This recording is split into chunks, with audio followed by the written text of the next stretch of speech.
All right, folks. Welcome back, everyone. Today is late Monday evening, reset day, local time. We're here with our fourth week.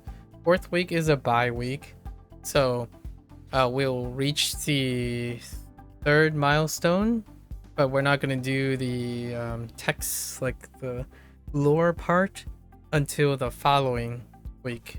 So today is going to be business as usual. We'll do the weekly haul on our one character, which is the Paladin, which I named Tanjiro in case anyone recognize what that is. I'm still it didn't ever happen, but maybe it could happen in the future. But I was looking, so there's these titles in Neverwinter. I forgot sharing this, but in Neverwinter there's a Slayer title for every creature type, right?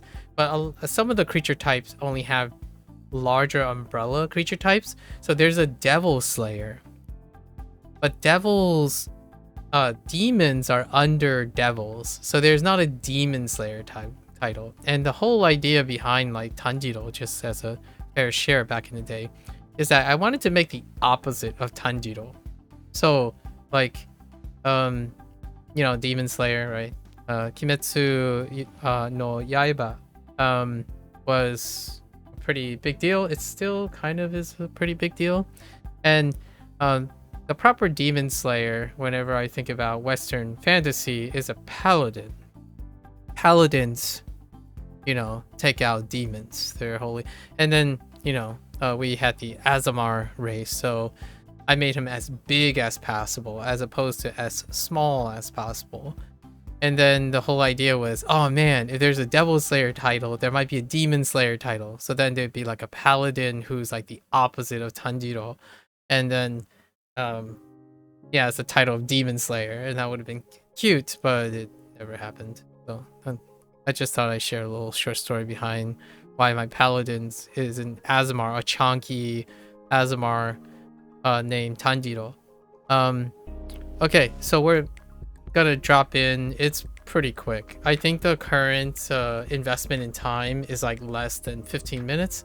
I was gonna think about doing all three characters again, but I think we're reaching the last. Is it the kind of MMO where you have to run 20 ults? No, it's the type of MMO where you complain if you can't run one character to outfit all the rest of the characters. And you run ults because you're a greedy min-maxer. So the reason why I have so many ults is because every year around, actually this year it didn't happen this year. Every year it's called a Neverwinter recruitment year. And you're allowed to you run two characters. You can run two characters and earn like currency to level up a new character. So each year I go back and play through the campaign, like play through level 1 through 20 with those two characters to earn that currency. But the idea was to see if the experience changed. So each year I made two new characters. And those characters, immediately when you log in, they have access to everything you like, all the extra stuff that was already run by your main characters.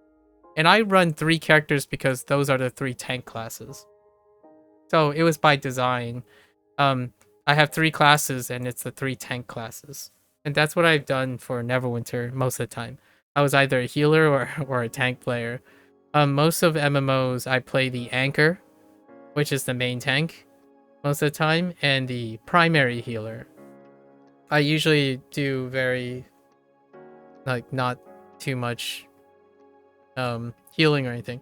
Like, for example, League of Legends, I played a jungler, which is a flex tank, like only utility tank junglers. And then if I had to top lane, I was a initiating tank. And when I play support, initiating support. So most of the time. And then in Overwatch, obviously I played a lot of Mercy and a lot of Reinhardt. So over my entire life, like most of my gaming life, whenever I need to play with someone, I am usually the anchor. I'm either the commander or the leader of the group. I talk strategy, I talk positioning, and I keep people winning. And what I mean by winning, I mean I'm not the person who's literally doing the winning. I'm the person who's enabling the people to win. I like being support. I'm a very supportive kind of guy. So occasionally you might see me doing DPS and that type of thing. That's only when someone else is like, dude, I'm injured. And what's the best way for support to step in? You still have to work on those skills. So, like for me, I practice DPSing and pain giving. But my primary roles when it comes to game time is often the person in the front or the person in the back. Not the people in the middle. I'm usually leading the charge or in the back making sure that no one falls behind. I'm rarely in the middle. Largely because that's the most significant weak link in multiplayer games. So typically when I'm in a multiplayer multiplayer game, the role I play is the support role. In WoW, the meta healer and tank are the ones that you do the most damage that season. Okay. Yeah, in WoW I played the healer. Healer and tank. But largely I played healing. Like I was one of the primary healers. Or like a healing quote-unquote officer. Because raids were like multi-raids. So you had different officers of different groups. And then the officers had to communicate with the lead officer of the group. Like, right? Because you have multiple sub-officers of each group that have healers to their group. But then you have the main officer who communicates with the bigger group, like the group overall. So those are the types of roles I'm in. In terms of tanking, there was more tanking availability than stuff. So it was druid and a priest. I played a druid and a priest. There was a slight time with a shaman until like I basically stopped World of Warcraft because of college. In modern raids, no one talks except raid lead. That's fair. Yeah. Like, we're talking about, like, which is the main tank. That's fair. Like, nowadays, there's also tutorials. If you know what I mean. Like, what I mean is, people don't have to communicate because people are also informed in advance of everything.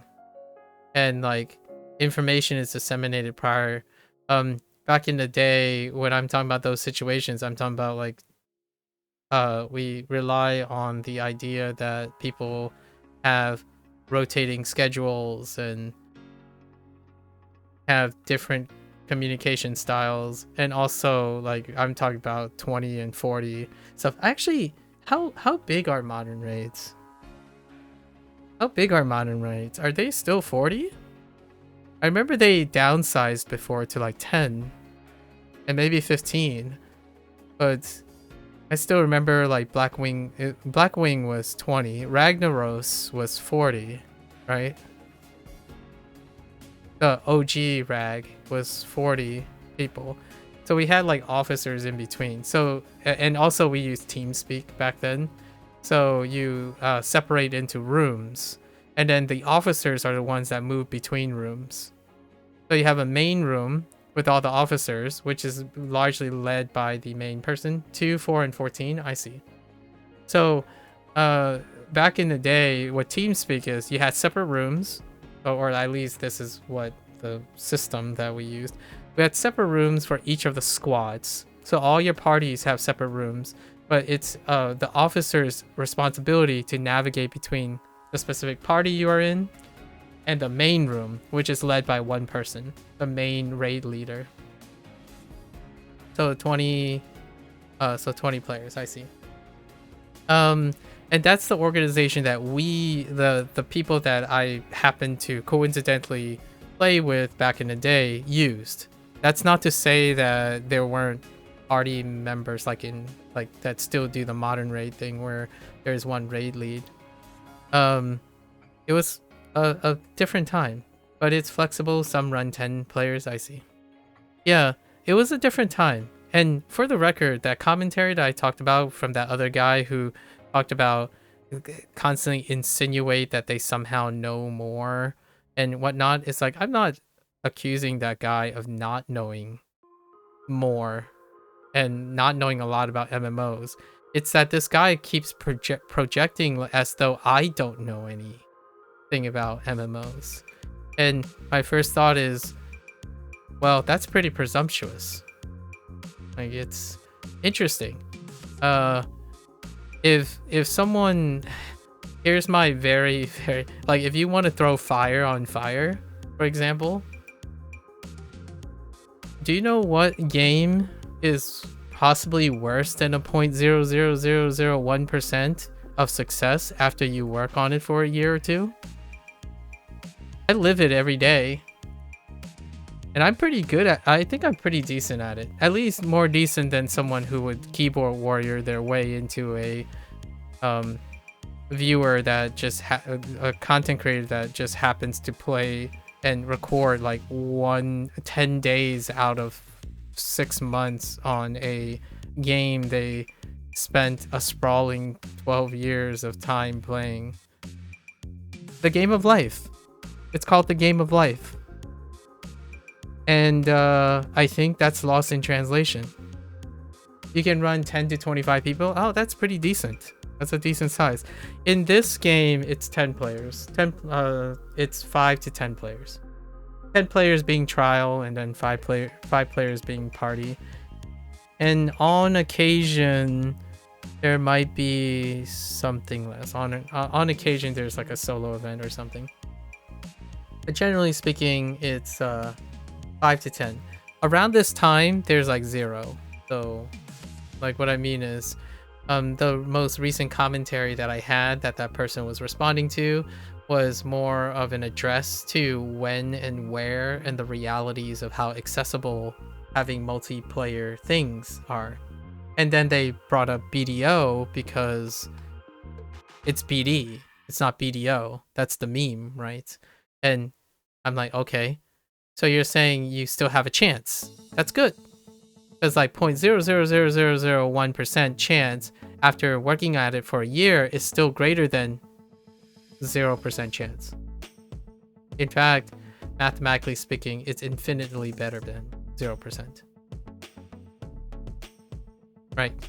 So, I mean, like, no hard feelings or anything. We can continue to speak about these things in reality. However, I understand this person's nostalgia. Like, I'm gonna read through them. And welcome back, Xing Xing. Yes. I can read. Well, we're gonna go over that in a bit. This isn't gonna take too long, but I wanted to share some, like, I want to clarify some things. I like talking about games in their current state. I do not go around saying, oh yeah, you know, back in my day, it used to be this great. So let's just bring back the old things. Like, I'm not a World of Warcraft Classic person. And just so you know, Neverwinter Classic was being thrown around by Cryptic or Art Games. Art Games. I don't know if you know the funny history about Art Games, but Art Games is Perfect World Entertainment. It used to be a subsidiary of Perfect World Games, which is now that's the same Chinese Perfect World Games, right? They opened a North American branch called Perfect World Entertainment. And then eventually Perfect World Entertainment was sold by Perfect World Games to Gearbox and the Embracer Group. So, like, basically the Embracer Group. And then the Embracer Group consolidated Gearbox with Perfect World Entertainment, which then was rebranded to Art Games. So they are called Art Games now. And recently, like last year or the year before, Art Games purchased its sub, and now it stands alone. That's the North American branch for distributing Neverwinter Online, Star Trek Online, and a few others. And they have a current one that is more like current, and I don't remember what it is. It's not Neverwinter Online, but they are under the banner of Art Games. They're actually working to distribute and distribute another game that's coming out soon that people are interested in, which let me it's called, I think it's them, and they're still under the umbrella of Embracer and largely Embracer. I think they're working on another. Oh no, just kidding. Just kidding. It's not.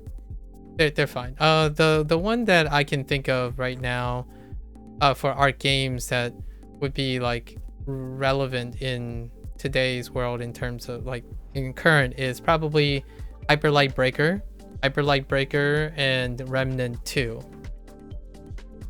And Remnant 2 more so because it's kind of closer to this type of model. So Art Games used to be part of that same Perfect World Games that's publishing what is the new one? Never Rest in Ever Rest or something, which is coming out I think next year. And it's the whole like life sim GTA live service thing, you know, with your waifus and cell shading things, right? Following the MiHoYo trend, but take it to the modern cityscape, that type of thing. A little blend of, some people said like a little blend of the GTA meets Insomniac Games' approach to Spider-Man, that type of situation, with some thrown in some action RPG elements from your classical things like MiHoYoverse, like Genshin Impact, and not so much more like Honkai Star Rail or P5X, for example. Yeah. This game is a combat RPG that I've said a long time ago, and combat still feels great in this game. I actually play PSO2 NGS for the same reason. Combat feels great. Now, what my commentary often is about accessibility. Have you heard of new Hoyo game? I have heard of the new Hoyo game. The one that is supposed to be... which one, actually? The closest one is the Pokemon one. No, like the Pokemon, the creature collector one. Is that the light control one? I don't think that's the one that I'm thinking of. No, I wasn't thinking about that one. But someone has told me about it. Wait. The Varsapura? Petite Planet, yeah, is the Honkai one. Yeah. The Petite Planet is the extension of the Honkai one. Are you talking about like the Varsapura or something? I forgot what it's called. It has a weird name. Yeah. I have heard about that one. I'm looking forward to seeing what it is. You know what that one reminds me of, though? It kind of reminds me of a Farscape. Sorry, Farscape is... I think it's called Farscape or something. It was that title that was a botched... when how they're advertising it, like you're controlling other people, it kind of reminds me of this botched Sony. It's very unlike Hoyo style.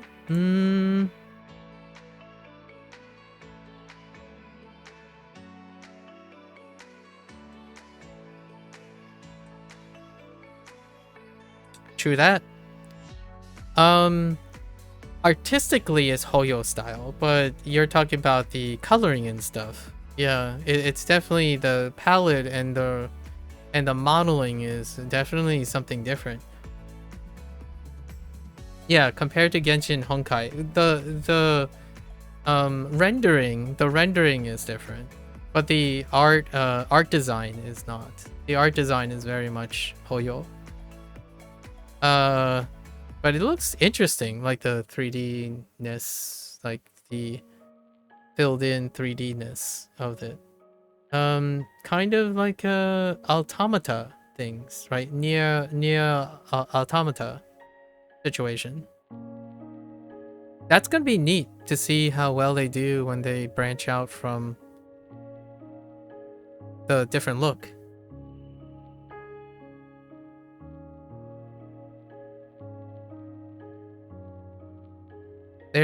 I mean, I know that there are people out there like, oh yeah, you know, these are just shell, passionless games. I'm kind of curious when there's gonna be one. You're excited to see how it goes? Yeah, me too. I think they're trying to do something different, and that's interesting. I wanted to raise. Well, we'll talk about this a little at the end when I'm like waiting on queues or something. I wanted to make it clear that if I had to choose, when someone tells me I should be negative and I should look in the worst of people, the most cynical of people, that doesn't mean I don't see it. But I also choose not to empower it. So like fighting fire with fire creates a larger fire. At least in my opinion. So it is your right and your prerogative to spread fire where there's fire. That's perfectly fine. That scorch earth, that type of scorch earth attempt, especially putting martyrs in your way, I'm not about that game. So when someone says, bruh, like I hate to break it to you, you don't hate to break it to me. If you did actually understand how I feel, like if you're trying to like meet me in a vibing level, you failed by trying to spread like catastrophizing things and highlighting the worst case and the worst bad actors in order to try to resonate with me. I like being excited that people can change, just like that person that I was speaking about. I like the idea that compassion breaks the lack of compassion. Like, if you're thinking being cold-hearted and being emotionally abrasive and fighting people's non-existent compassion with non-compassion, then I don't see an end to it. So I think that's exciting that even MiHoYo is trying some different things, despite someone saying that everything is about corporate greed and most things are lifeless and passionless. My answer to that a lot of times is both. And you know what's interesting about when someone tries to project their feelings onto me? They assume that I only do one thing. And they even do the thing where like, bruh, I watched your entire video. It's like, yeah, you watched my entire video about one topic. And then you proceed to talk as though I don't do anything else with my life. Like, if I can dawn on you about, you know, Drama brought up the idea that, which is very in line with the other people, especially this person, where live service games and like gacha games and whatnot, they don't value your time, and I'm okay with that. Here's my caveat: I don't invest my time where I don't have time to invest. So what I mean by that is, if they don't respect my time, and I don't use my time to the point it disrespects my time. So how long do I, like, for example, I do play a gacha game. It's a P5X. How long do you think I play it each day? I play it for 10 minutes. So does that devalue my time? That's a good question. I mean, it is an interesting thought, and I'll try to come up with a more concise. For Neverwinter, it's kind of a mixed bag. Now I spend like 5 to 10 minutes, and then I'll demonstrate how long it takes to do the weekly hauls. Usually it's around 15 to 30 minutes a week. And then I log in to do random queues, which is like 5 to 10 minutes each day. If I don't get an immediate queue, I just bail on it, right? Anyways, let's go in and see how long week 4 is going to be. And then we'll talk a little bit more. How long do people need to spend minute on a gacha game? I have no idea. Can you tell me about it? I feel like you know more than I do about gacha games. I don't have a lot of experience. P5X is 10 to 15 minutes a day. And then a week you might get something. You can't even reach 5 minutes. Yeah. Like, the reason why I spend 10 minutes is because there's a 15-minute timer. And my goal is to get as fast done with my weeklies and dailies and stuff before the 15-minute timer. And then each week I might have, like each 2 weeks I might have something that I'll cover, which is a new patch. So then the new patch is story stuff. So I spend like 2 or 3 hours with that. In fact, a new patch is coming on Christmas Eve, and it's a big patch. It's the completion of the 3rd palace story, and that would take me like 4 or 5 hours. And then it's back to like 15 minutes a week, or like 15 minutes a day. And it's really cathartic because I like spending 15 minutes instead of doom scrolling, for example, or something. I enjoy spending the 10 or 15 minutes looking at stuff. So here we go. Let's start the timer, right? This is local time. Your fiance spent like 3 hours almost every day on Genshin. What are you doing during that time?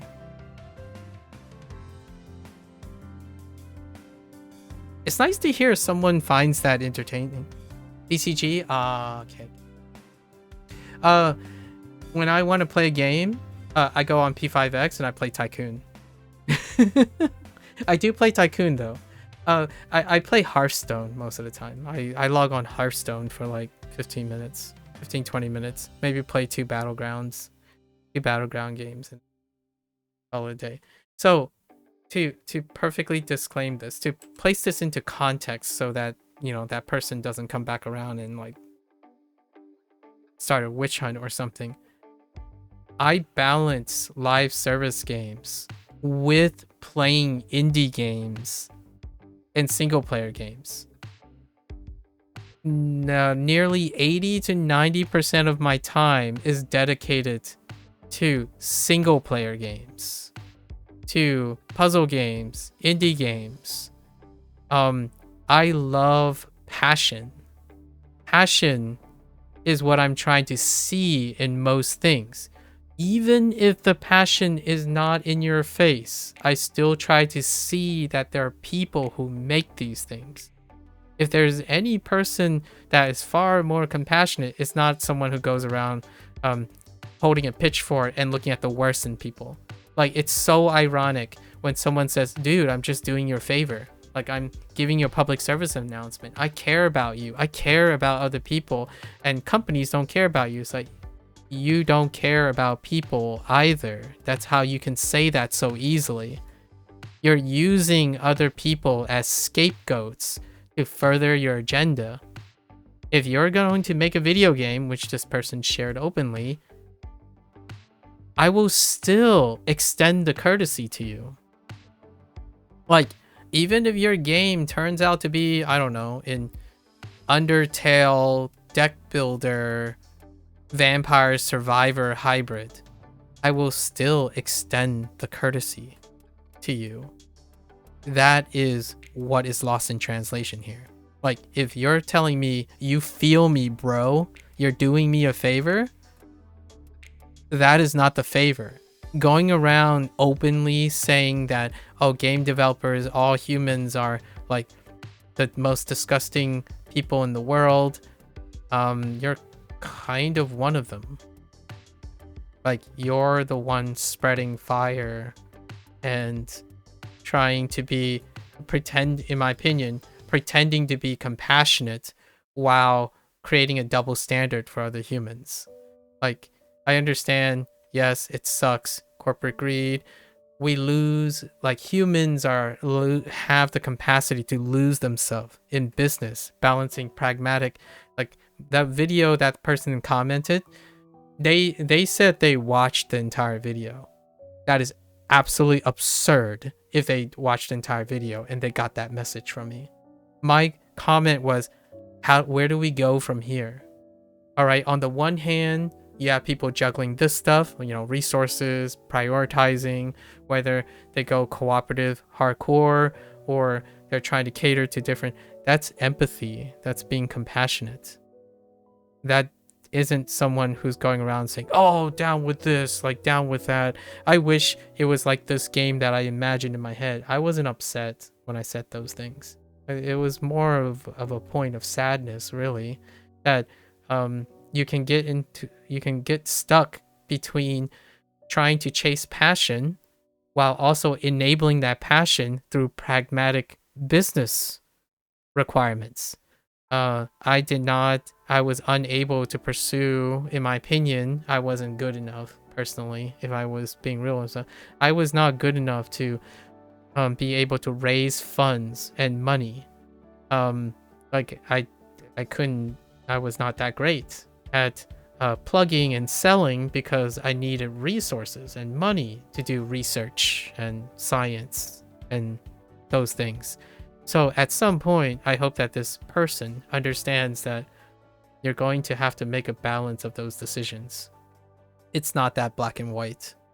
And that is probably one thing that is...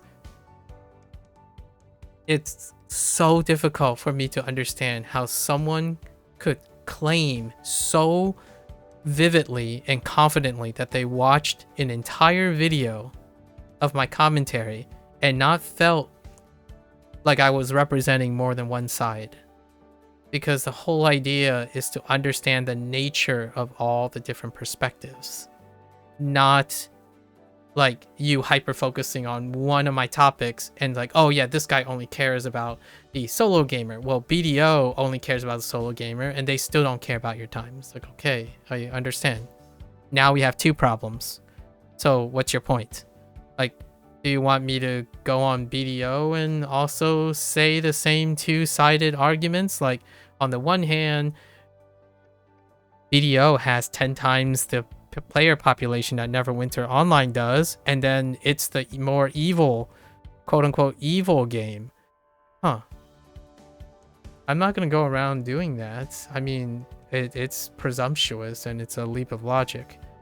I go around trying to highlight what I believe will be appropriate for people. So like if you're someone who's new to a game and want to start a game, that drama, they're like, oh, maybe I can like he was joking about it, like I could convince them to start Neverwinter. The answer is no. I've already sent my comment about how there's a shift in the design language in Neverwinter Online. They are more likely to focus on design language that focuses on retaining the existing player population, not necessarily consistently introducing quality of life things that would recruit more people to the FOMO train or whatever that is. That is understanding what I observe and then raising awareness of the different types of players that might be interested in the game. I'm not projecting my frustrations into the things. Meanwhile, someone comes along and say like, oh, I was developing my own game in Unreal and I heard all of the things you said, and dude, bro, all of MMOs are fueled by greedy people and they have no ounce of passion except maybe like the indie scene, which has some, at least any example of passion. Is like, I'm not going to disagree with what you believe is true. The one thing I have a really strong disagreement with is you assuming that I don't know any of this. Like, you're doing me the favor by somehow telling me that I'm a victim of FOMO and I'm a victim of being entrapped and being unhappy. I really hope that I'm not sitting here making people think that I'm unhappy. In fact, I like to think that I'm trying to do the opposite. I choose to play this game for over 12 years. And I didn't spend like night and day in my I don't know, my well-being or my mental health to try to maintain this. And that's legitimately the purpose of what I'm doing here. Like, I want to show you that, hey, I can play a game for like 15 to 30 minutes. Oh no, they design a way. Can't believe you played Neverwinter while being sad. Hear me out. Hear me out. I think the person has legitimate concerns. I didn't ever suggest that I disagree with them about their concerns. Vulnerable people, individuals who make decisions that are compulsive can be a victim of these things. In fact, it's kind of ironic because the way the person typed their commentary goes back to my main point, which is the victim of internet hyperpolarization and echo chamber. Like, every single MMO is filled with toxic work environment, underpaid staff, and they're all disingenuous and dystopian bosses and whatnot. Meanwhile, hey guys, I'm also making a game in protest. I'm like, okay. And my thing to that is, I feel really it feels unfortunate that game developers are stuck in a loop in which they are subservient to a larger organization that provides the funding that is necessary to come from frugal gamers nowadays and well-informed gamers in order to fund the project in which they are satisfied with their pocket money and making a living off of it. Totally understand. It's a tough, well-oiled system. And then the indie scene still exists. And we talked about this today already. I absolutely love Claire Upscare. Like, and the Dave Diver before then, I loved Dredge. Dredge was the same year as Dave the Diver.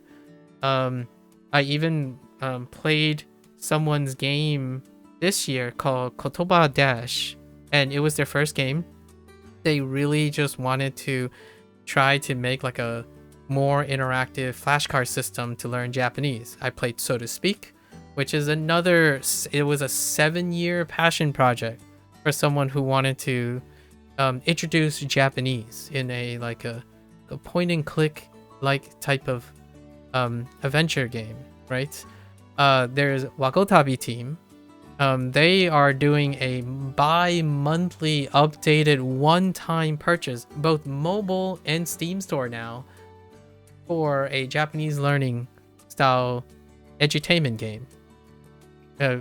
Complete with references, grammar tools, and curated audio, TTS stuff. Like, I like to give the benefit of the doubt to the people who are working. Maybe one day, again, if this person ends up making their game and they release something, I can't overlook how aggressive this person speaks. But for them, that's up to them.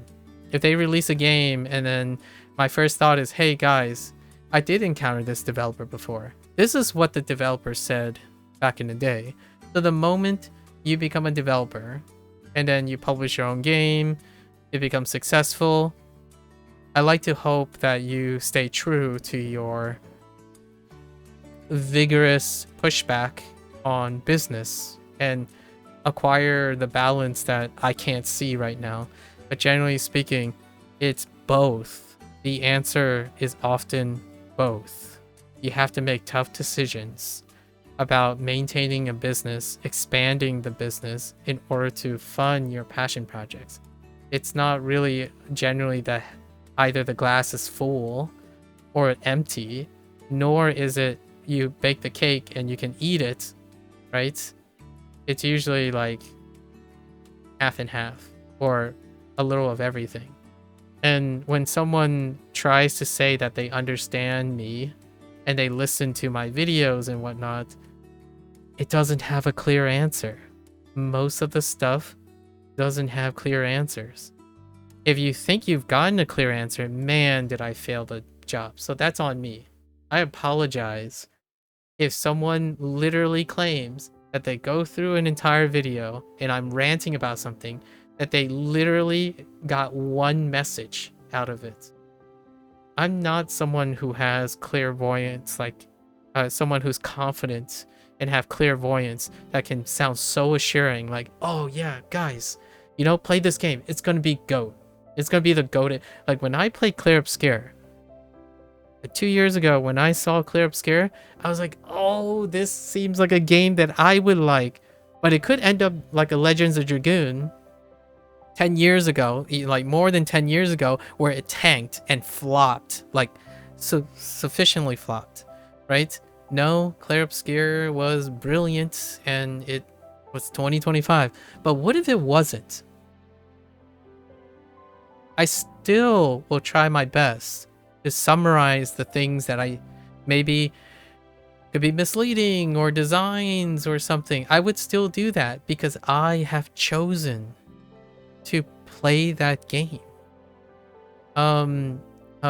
Like Kotoba Dash, for example, I played it for like 15 minutes, but I spent 4 to 5 hours trying to think of, oh, what if we took this asset? What if we do this? And it's great because the developer is a first-time dev, and I actually talked to them briefly, twice, and they and over email, and they're still working on the game. That's so awesome. And I hope, like, they said to me once, like, I don't get too many privileges in my life, like developers don't. Like, I'm not someone you should be pandering to when it comes to like influence, but generally speaking, that person gave me 1 hour, or like 1 hour of their time with their, like, we would say roughly 1 hour. I gave them 10 of my hours because I truly believe that it starts with believing in people. So yeah, there could have been a chance that I could have downloaded malware and then I get hacked and stuff. That still can happen. So keep a sharp eye, right? In this case, I did my background. I understand that this person is trying to do something for the first time. And I spent like 5 hours. I loved it. Like, I played the game for like 15 minutes because it was a flash, you know, like it wasn't necessarily a lot to the design, but that doesn't stop me from trying. Like, oh, I see something missing here, or maybe something here. Oh, let's go rattle and think about ideas. And they said this to me. You know, they thanked me for taking the time. And as to, you know, return the favor, they would try to make the best game that they can make. And that is where we come to today. If you start off by writing people off right away, then who is to say that the moment you need someone's faith and you need someone's trust, that they don't give you that either? Like, I can understand fighting fire with fire makes big fire, you know. Small fire meets small fire equals gigantic fire. But I also, there's another wisdom going on.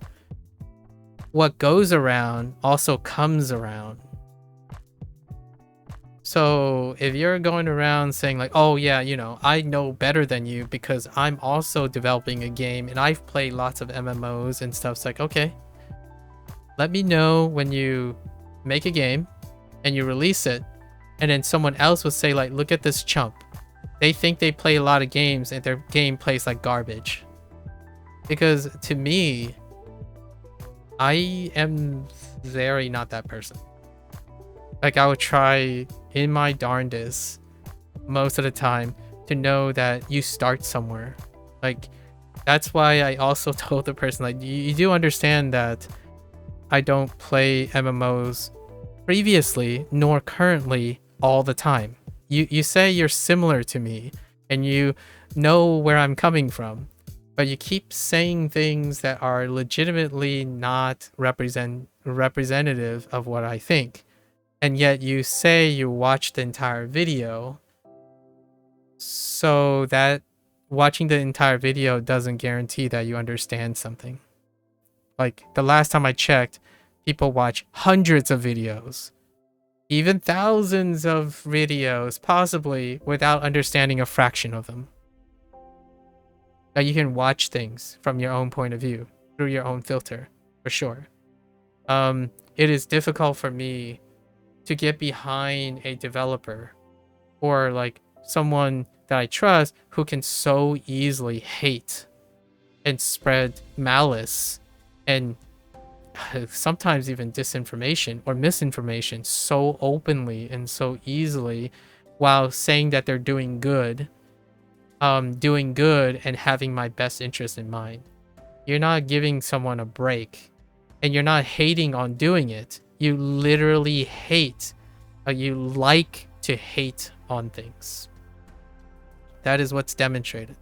So yeah, kind of interesting. Very interesting. And for the record, no, this person is not an exceptional case. Actually, most of the time, these video comments come from when I post Neverwinter videos. It's one of the... It's part of the content. I'm surprised that I didn't get any gnarly hot takes when I'm posting P5X videos. Like, I'm, you know, maybe it's just buried by all the other Persona people, but I have yet to come on by where someone's like, dude, like, why are you supporting Perfect World, which by the way, it is that Perfect World. The Perfect World we were talking about earlier. Yeah, Perfect World, as in Perfect World Games, the Chinese branch, is the one who's publishing and actively maintaining P5X. Small world, I know. For lack of a better word. And someone didn't drop by and say like, why are you playing this garbage? Why don't you just go play Persona 5? Like, I will. Thank you. Like, I'm gonna pick it up. I played Persona 3 and Persona 4. We're gonna make a legacy run of it in the coming years. And you're right. It's like, well, okay, that's good, but why are you still playing Persona P5X? It's like, because I like what the people are putting out. And then hopefully that my support and my understanding could give me an opportunity to be encouraging or, you know, suggest something else, right? People learn, I like to believe. And it's difficult for me to pick someone who can easily hate over someone who do things, right? Who wants to make an impact. So, to that person, hopefully your game proves me wrong. I look forward to it. I mean, I'm not... It's going to be very difficult for me to say I would support a developer who like throws effectively their colleagues under the bus because they have a disagreement in philosophy or necessity. I talked about this a lot during language learning, which is what I do most of the time now, despite this person insinuating that I play a lot of MMOs or I know a lot of things about video games. I actually slightly out of touch. I'll concede that. But language learning is very similar. When you talk about an app, decreasing your opponent's position in order to elevate your position, low-hanging fruit, my man. Like, bruh, when you try to pick the bad actor in order to boost your position, that's low effort stuff. Try being more constructive and emotionally compassionate, so you claim, by working with something and building it up in order to show that it is better than the stuff you don't like. How does this relate to language learning? I can't tell you how many times, how long it took me to go through 1 year of Duolingo without, on average, someone in the first like 5 or so average a month, someone says, oh dude, what you're using is garbage. Anki is better. Like, Anki sounds like a fantastic product. Can you tell me a little about it? It's like, oh, it's just better. Duolingo is garbage. That's why Anki is good. Like, you didn't tell me anything about how Anki is good. It's like, well, they do this and this. It's like, so nothing that Duolingo does. So how do you know? They're like, well, because this is the stuff that actually works. Like, how do you know? Okay, there are two different things here. You're saying Duolingo doesn't work, but Anki does work. Those are two different statements. Why can't it be Duolingo works in a different way and Anki works in a different way at the same time? But they're not mutually exclusive of each other. And that was what started all of this digression with Neverwinter. That person decided to pick one of my comments about like solo content, balancing solo content with cooperative content in Neverwinter. Probably that's what I'm asserting here. And they said like, well, BDO is worse. BDO has all solo content basically, and you still have 0.00001% chance of finding any reward after playing it for 2 years. Honestly, I'm not one for righteous indignation, but that sounds kind of fun. Like, that sounds like a fun challenge to see if you can still trigger the 0.00001% chance after committing some time to a game for 2 years. That's kind of interesting, because the situation that this person was comparing to my situation when I was talking about it is it's 0%. Like, there are not enough people to do it. BDO, it's optional. It's optional. And this is assuming this person was saying that I was complaining about getting loot or getting something. Like, what do you, like, how do you know what I'm getting from this game? Like, I'm getting something to talk about. I'm getting an idea of what could be or what it can't be. The analysis is not projecting negative emotions, is to understand where can we go from here. Like, Neverwinter has a crossroad. It is either, it has to determine where it's gonna go. And that's what I described in the video. Like, you know what? It could do this, it could do that. We'll see where they go. It's exciting. Xing Xing, when Xing Xing introduced the new like control, like the new Hoyo game, it's exciting because I kind of want to know where it goes. And Petite Planet, still kind of excited to see where it goes. You can sit there and say, well, it's a corporate hash out, don't play it. Like, okay, that is definitely your prerogative. I'm not here to gaslight you into believing the worst in people. You could say, well, then if you aren't aware of those people, they can rip you off. It's like, I didn't say I wasn't aware of people's intents. There's a difference between believing in people and accepting that they're the worst of humanity. Like, when someone asks me for help and you look at them as like, this person is a lost cause at their worst, you can choose to give up on them. I don't. Not a person who would do that. Like, use the worst case scenarios to give yourself an excuse to be callous and toxic. And you know what? I'm not even talking about the other companies, really. This person is openly trying to be pedantic and condescending to me. Like, what did I ever do? Like, that's kind of an interesting thing. I mean, they can try to hurt my feelings, I suppose.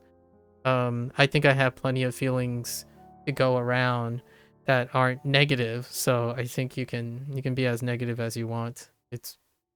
I will be the balanced light, I suppose. It's crazy how selective it is. Like, you know, I'm playing Like a Dragon games.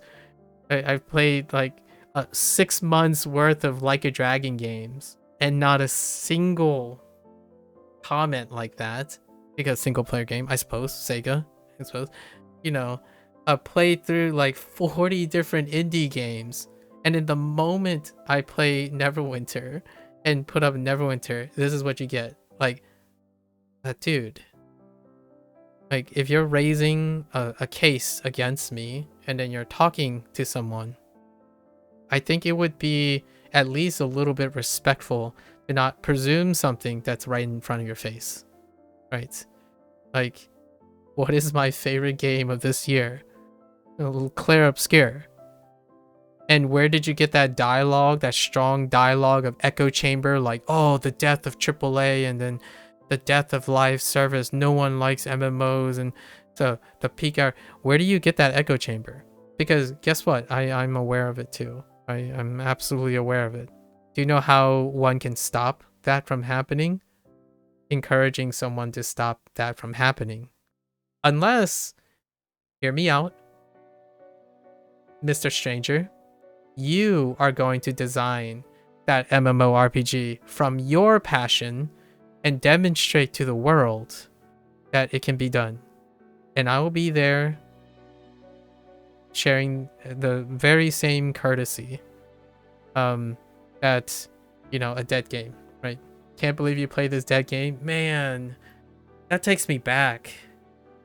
Fictitious. The first time I heard can't believe you're playing this dead game, especially on Neverwinter, was 7 years ago. Yeah, 7 years ago. That's when I started streaming, actually. And I came back to Neverwinter in the streaming thing, and I'm like, what did I say before? It's like, oh yeah, natural decline. I usually say something like, oh yeah, it's a natural decline, but hey, let's have a send-off. Like, I loved the game back then, during that 7 years. I liked that game 5 years ago. It feels great. And here we are 7 years later, still playing that dead game once in a while. Again, I do these things. I do 10 recordings, and in those 10 recordings there's like 30 minutes of gameplay, like 30 minutes to 45 minutes of gameplay. The rest of the time I'm just yapping. Like, this is yap city.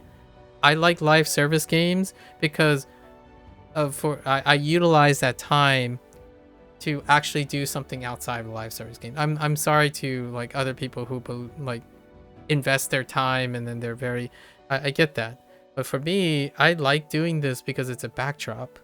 I like playing Hearthstone, but like each turn it's like 2 seconds. I click at 2 seconds and I wait for the other person to spend like 30 seconds making a choice, and I'd be doing something else.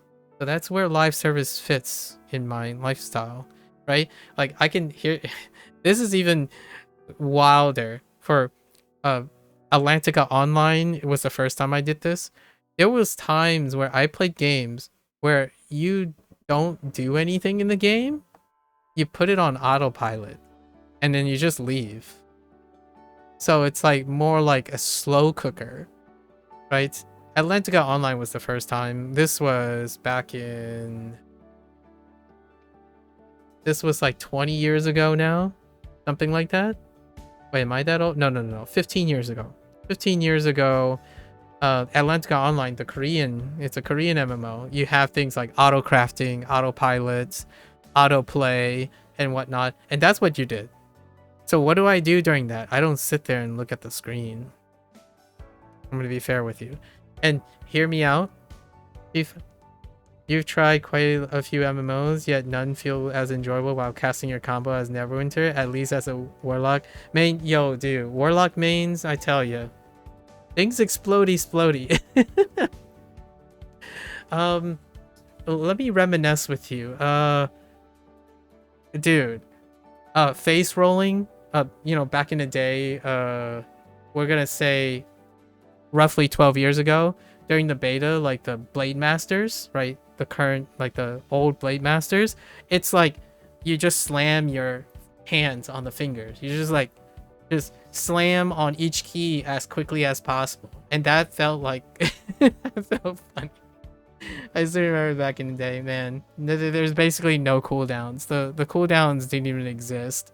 So he just stamps like, oh yeah, we can do everything. You just keep like, it just felt like you have too many buttons to press. So it takes longer to wait for the animation to finish than being able to cast another thing.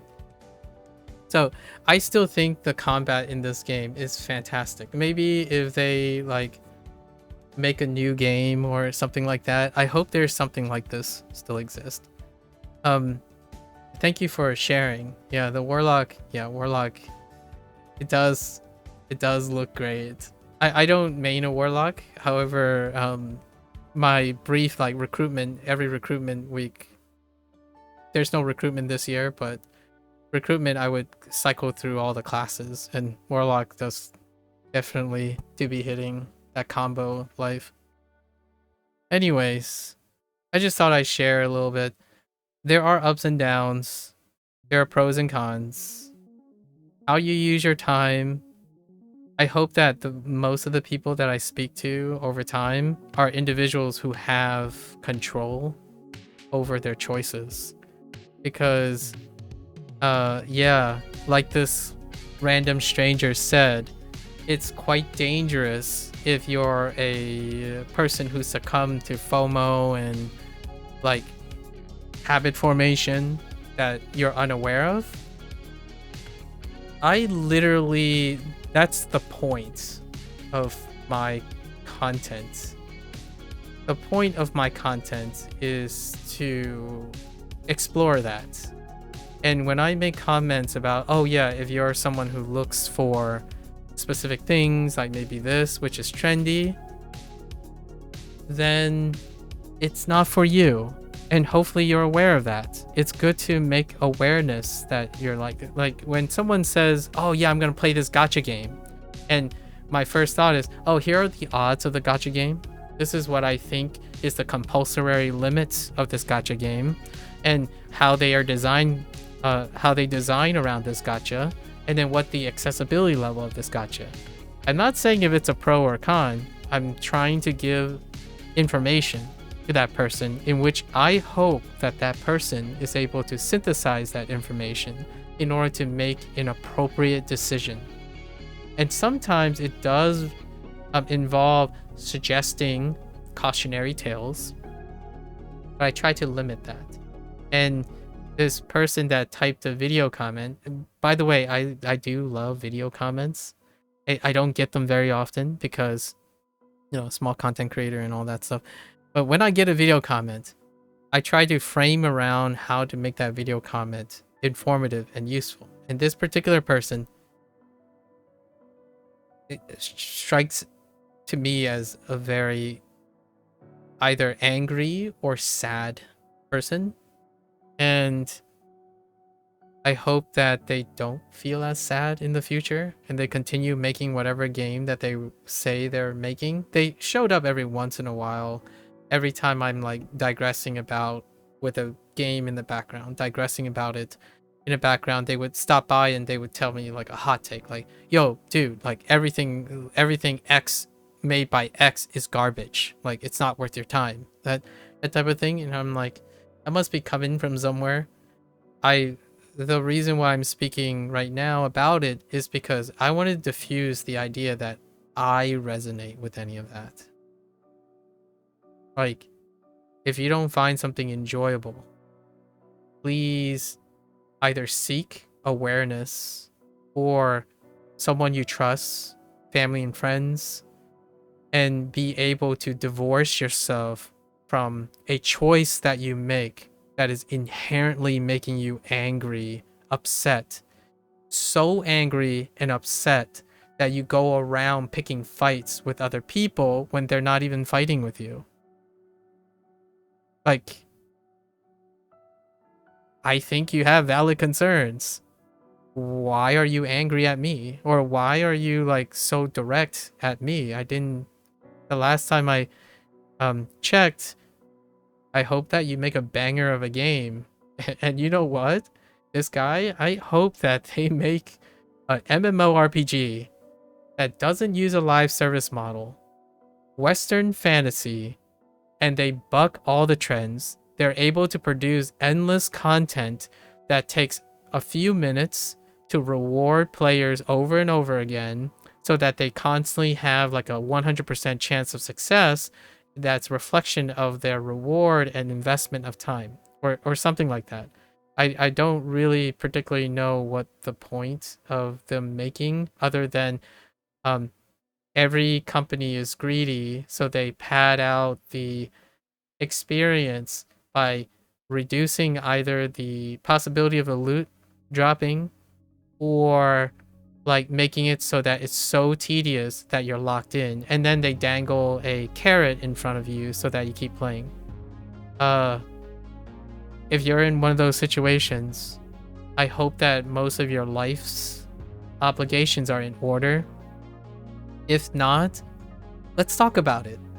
I enjoy talking about it here. Like, I've been playing this game for 12 years, on and off, obviously. Like, on and off in the sense that I still do my dailies and like keep up. Like my account is like my currency, and the amount of currency on this account is brimming, but I didn't play this free to play originally. Originally, I bought the founders pack, and then like a first year anniversary bundle or something. So it was like 150 in this game 12 years ago, and then the rest is history. Since then, it's been trucking along.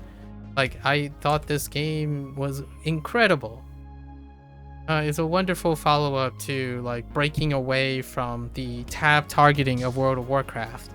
The combat was fantastic. It was an action RPG set in a Western fantasy. There were a lot of Eastern fantasies, for sure. Like, I played Terra Online before this, which was another combat MMO, but it was a Korean, I think it was a Korean combat MMO, right? What was the other one? Like Rune Magic, and then there was like, oh no, something with, it's not Arcage. We did try BDO, but that was much later in Neverwinter life cycle. There was a one that closed right away, Rusty Hearts. I played Rusty Hearts. That was enjoyable. Dragon Nest. There were a lot of combat MMOs during the time of Neverwinter. Neverwinter was the one that was the Western fantasy MMO. Something that I was sobering up from World of Warcraft, I guess. I graduated, by the way. Like, I graduated college, so then I'm trying to fill in the college thing. Neverwinter came into my life then. Atlantica Online was kind of managed in the background while I was playing Neverwinter Online. Atlantica Online is more of a like a grid-based auto, like lots of life sim situation, so you kind of play in the background. There was a time, I still remember, I had Atlantica Online running in the background while playing Neverwinter to give Neverwinter a try. So one of those things. I invest as much in attention as I can to the games that I'm willing to spare. Meanwhile, I'm still spending like 13 or 14 hours in the lab. I was married to science. Science was my jam. So if you're wondering about the 0.0001% chance of being successful in a career despite investing 2/3 of your life, I got you. I got you. It's not about video games though. About life decisions. So hopefully that life decision that you're making about developing a game, it doesn't come back with someone just like you that went there and say, dude, your game, it's derivative. I don't care if it has passion behind it, it's derivative. Because to me, it's not that big of a difference between someone who can so easily pass and really demonize things, in my opinion. All right, so let's put the, I've digressed for like 30 minutes. I'm getting my little like fun little yap session. Okay, so local time. 12:46 a.m. right? I know it's hard to see because it's tiny text, but 12:47 a.m. Let's see how long it takes to do the weekly haul for one character. we have a carryover in activity, so let's go grab our heroic encounter stuff.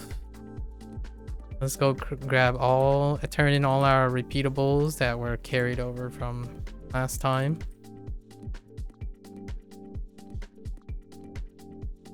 Our reminiscent thing. And then we should be able to turn this thing in for 15. Oh no, it's just 5. Okay. So I thought I had... Oh, did I already turn it in? What does that set us at? Whoops. At 10? I could have sworn I did a... Oh, does it expire? Oh, that's interesting. Alright. So let's go secure our 15 first, which is to redo the entrance. Should be 15 minutes. And then we go back to yapping if we want.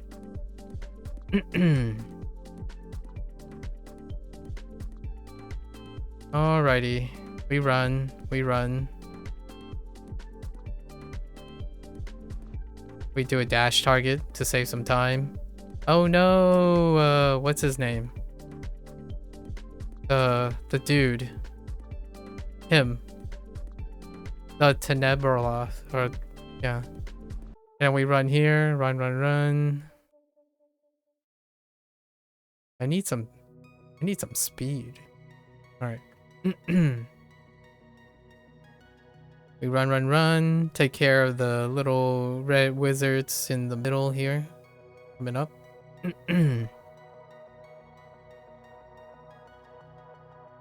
Just slide on in. Oh, that didn't work. Wasn't expecting a guy to just face tank. Okay. Alright. We take care of them. Then we run. Right. We're gonna trigger a cutscene right here. Kind of like near the red boxes. Okay. Skippy. Then we go through. Then we take out 2 peeps. They kind of have a lot of HP for a tank.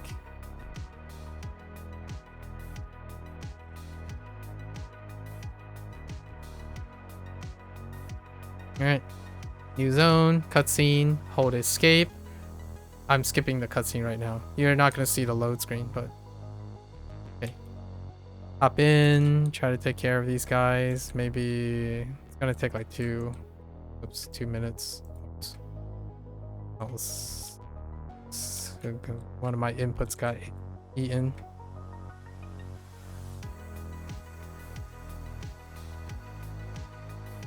How are you allowed to move while channeling that, you old butthead? Who gave you the idea? That was great.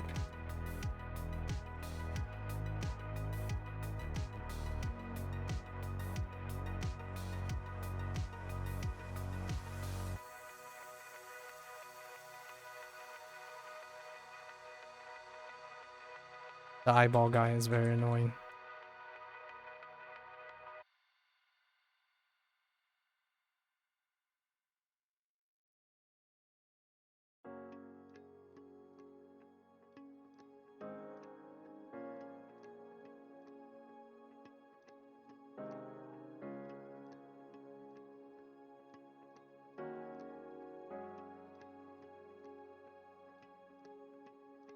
Okay. Oh, we do have some lock boxes, which I could win. Got like 200 keys or something.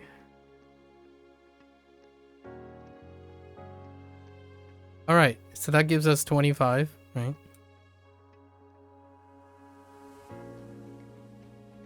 Or up to 35. I'm just kind of taking my sweet time. We can do... Our activities are probably going to be up. Yeah, we can't do this. Everburn turns out to be a dud. So I don't know if they're gonna change that or not. But very, very difficult to time that stuff. So we're just gonna go around and do some repeatables until I see some heroic encounter calls, maybe. It's that time of day where basically no one is like... It's NA soloers.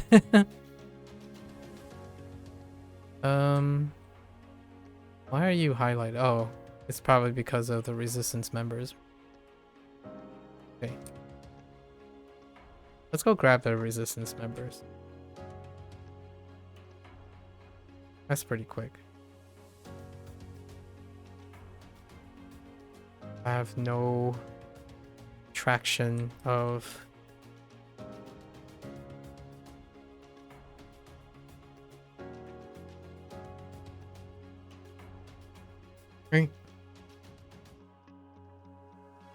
Yeah, anyways, 2026 seems like an exciting time. There was a conversation about weathering, like how do you pronounce it? Weathering with weathering waves or something? Withering waves. And where is the guy? Apparently, that's doing pretty well, right? I think that was this year. There's that. I'm not quite the target demographic for like hyperness,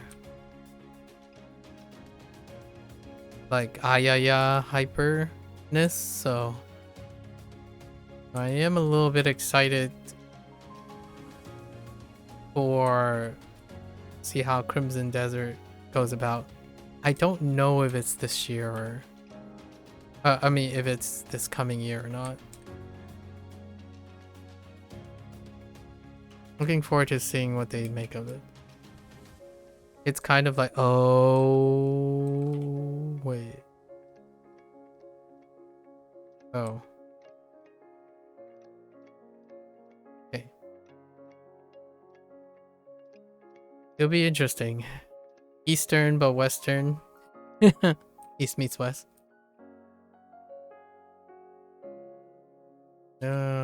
Journal. Okay. What is this fissure thing?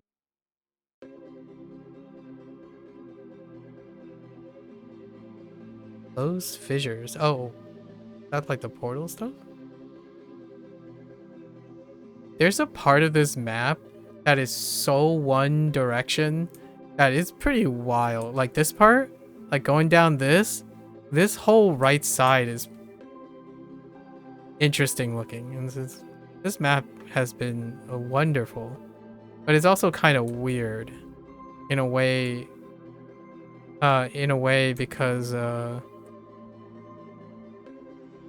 it's incredibly varied, but the way you have to like run one direction for a very long time and then there's no way back.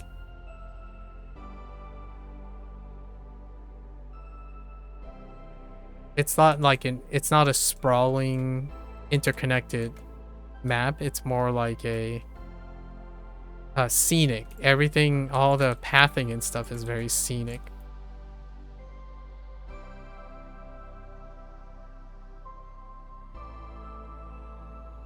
So, you know, enjoy it when the novelty is still around. 8 of these? Really? 8 is kind of a lot. Oh, they immediately despawn. Okay, so we can just yeet the fissure, maybe. Oh yeah, I forgot. I do like unceremonious tier letters. I think this fissure thing is, since it's 8, it's like a C tier. This repeatable is like a C tier.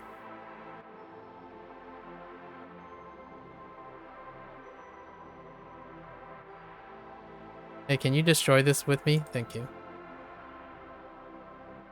Quick! Everyone, tag this thing. Do it. Let's work together. Hooray. I think the next one's gonna spawn again. Come. Come, my random cowpokes. Yeah. Nice. I'll show you the next one. Come with me. Over here. It's right here. It's gonna be here. You'll know it. There we go. Come. Wait, what are you doing? Don't you? Okay, alright, that person isn't doing the same thing.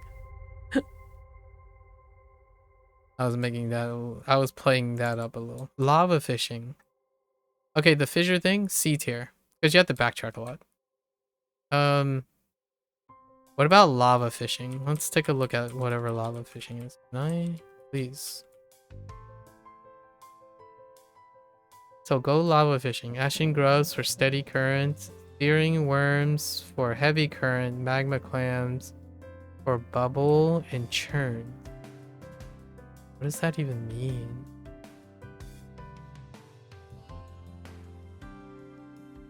We're here? Okay.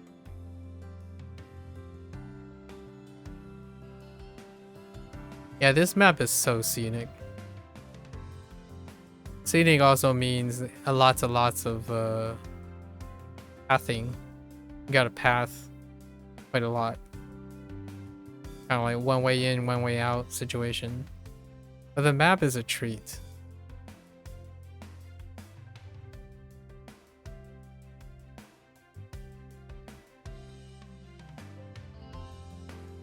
Alright, so what is this lava fishing? How do I... Okay. Wait, what did that say?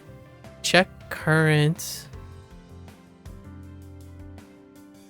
Oh. I guess it auto selects for you? That's interesting. Never have I thought they would... Oh, hi. Wait, I wasn't expecting something to start attacking me. Oh, am I supposed to pick... Wait. What? What? Alright. I guess we're going over here.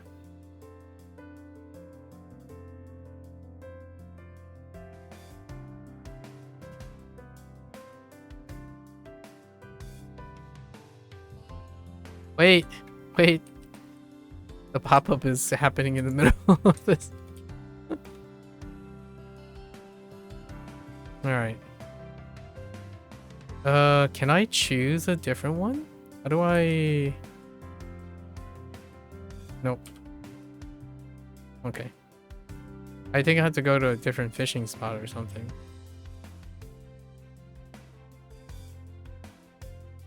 Oh, hey. I caught one. Rare reagent. Oh, okay, it auto chooses. Okay.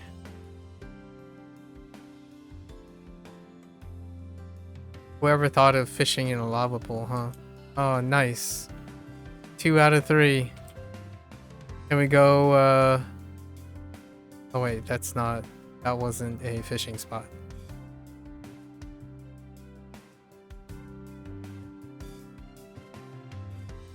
How about up here? Is there anything else up here? Black dust. Was this one of the... Oh, it's that dust. Ooh. Ugh! I'm dead. I don't want to talk about it. I totally missed that jump. Okay. Alright. That's what you call the Mario situation where you don't jump. You try to jump when your feet is off the ground, so you basically don't move at all.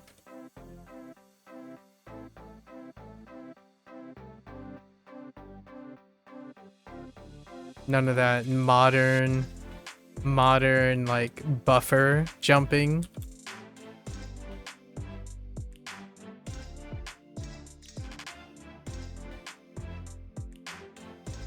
All right, here we go. Last one. C tier. This is a C tier.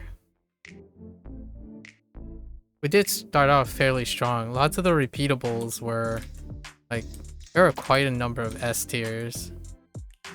So when we cycle back around them, like they go fast. Lots of humorous. I like how varied all the tasks are in this module.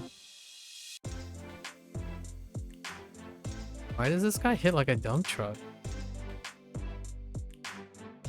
All right, so that's 2 C's.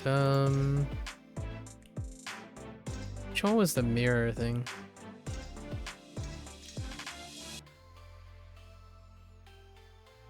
Mirrors, I think we just bop it. Mirror is S tier. You just get to the mirror, pop the demon that's in the mirror. Friendly. Whoop. Excuse me. Anyway.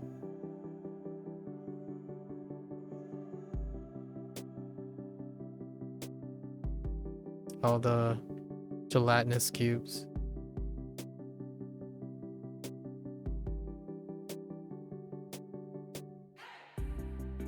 Whoop. We gotta go into the gamer's cave. Look at this gamer's lighting. All those LED strips. Go through our illusionary wall. Oh, hi. I think you are bugged. Oh no, maybe not. I was gonna make a reference to the skeleton in Hades, but I forgot his name. I think it's just Skelly. Pretty sure the skeleton's name is just Skelly. That's what that reminds me of, Skelly. The test dummy, the target dummy that you use to test out your weapons. Okay. All right. Treasure is pretty S. Okay.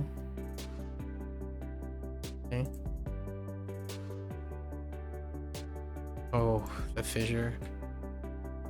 I really thought I completed the heroic encounters.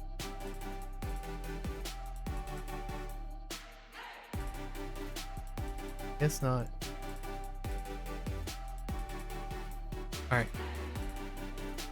So yeah, basically no one's doing heroic encounters around this time of day. We're a little bit late. I was kind of digressing earlier on a different session. So what do we have? We're at 55.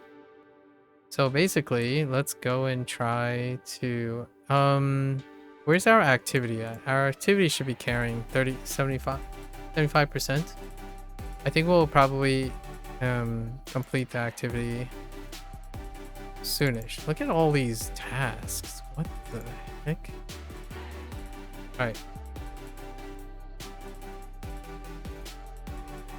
Let's yoink this flag. Flag is like C tier. Let's see if I can remember this. Find treasure? Find treasure is like A tier. Let's see if I even remember. It's this one. It's always in a fixed position.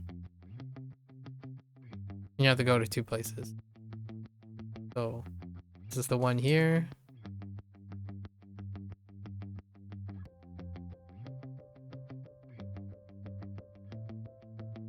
At least I think this is how you go about it.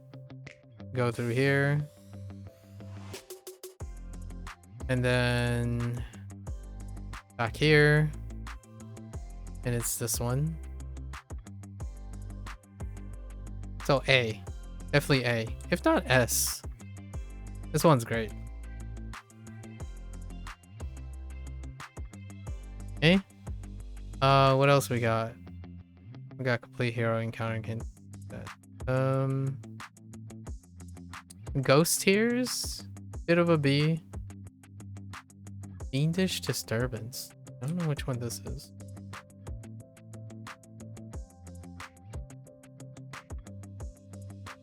No, it's fine.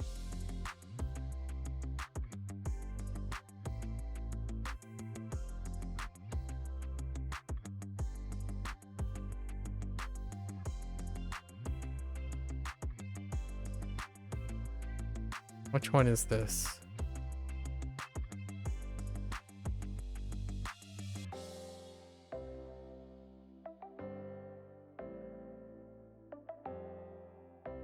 Oh yeah, this one's S tier. Oh no, it's not really. It's kind of S. It's like A to S. Because this guy's chunky for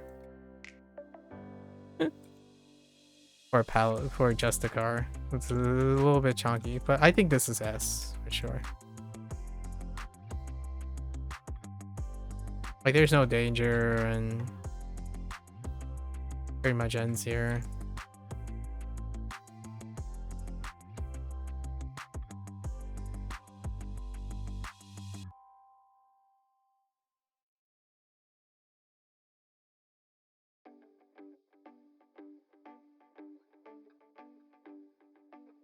Okay. Nice. We have Ghost Tears. Ghost Tears is close by. Ghost Tears is a B. A B. It did get sped up actually. Oh, and we saw the speeding up. It's actually pretty substantial speed up. All right. Come on, cry for me. Cry me a river. Honestly, taking out the dudes. Oh.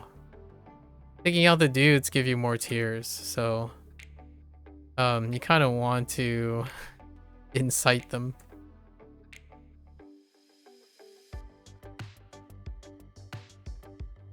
Oh, give me 5.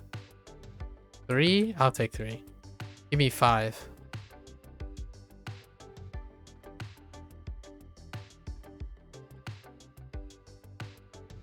When they actually give you tears, they only give you 1. 4? Oh, that's nice. I think this might be an A tier. I don't know if they increased the rate or I'm getting lucky, but... Oh, don't actually be nice. Come on. Come at me.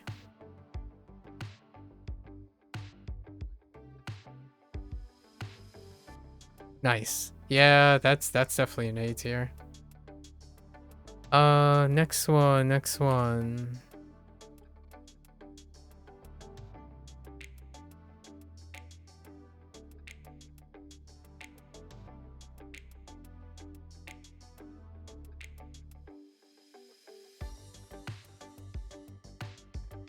Red Wizard.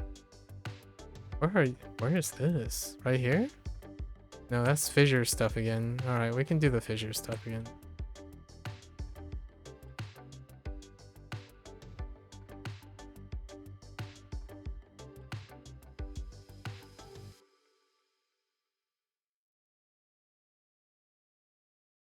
Fissure's B.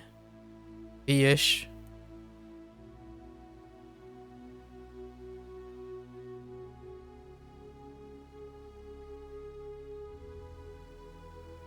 Friendly? Friendly. Stop.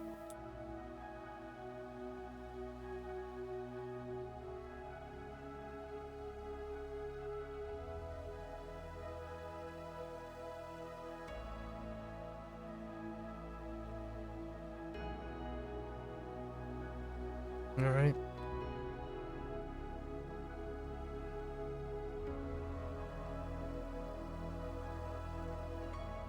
Oh, there is an instance that's doing the 4? Nope. 4 is packed.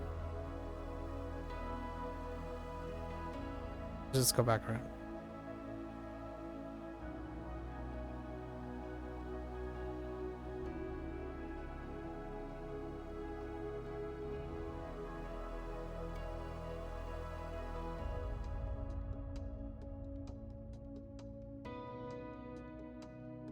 Okay.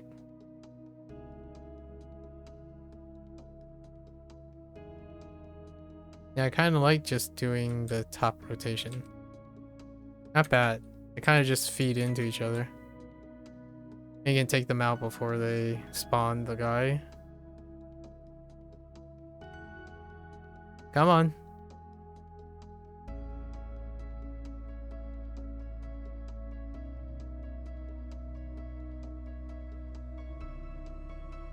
Okay. Alright. So what is this cavern arena thing? Is it here? It's down there. Interesting.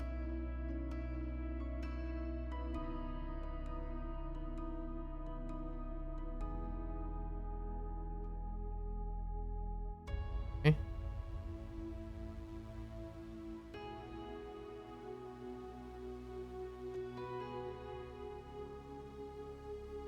Where are we at? 20 minutes? We're at like 20 minutes right now. For the week's worth of stuff. Oh. Whoop. Upsy daisy. Okay. Turning in all the repeatables should net us enough for the activities to give us 25, and that's the end of that. Oh, is this the... No, it's not. What is this one? Oh, it's this thing.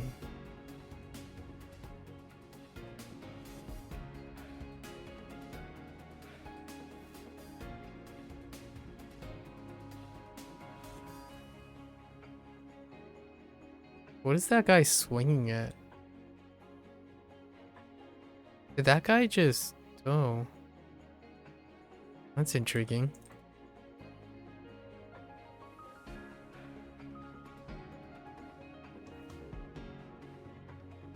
Can you not, please? Alright, well, we'll open some lockboxes, I guess. I don't really know.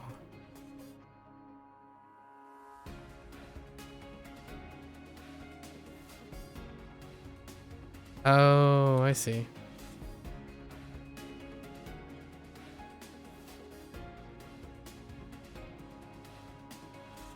This one is A. Definitely A. It's 3. And they're paired up, so you're really only doing 3 instances. And that gives us, what, 8 times 5? That's 40 on one go. And then we just go back. So that should bring us to 75, right? Oh no, we only have to turn in 20 or 2. I'll turn in 4 of them. Let's turn in 4 of them first. See if we can reach the activity threshold.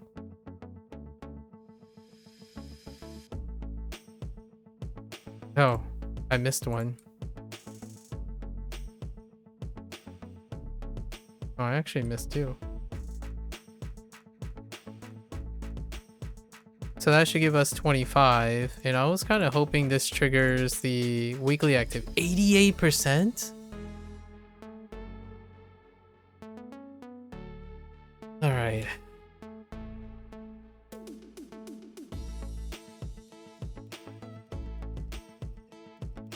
Huh.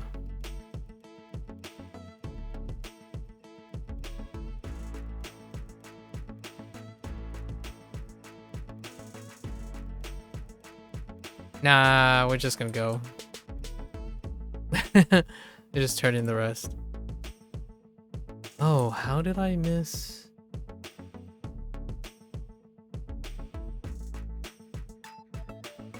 Oh, this is not considered. Oh.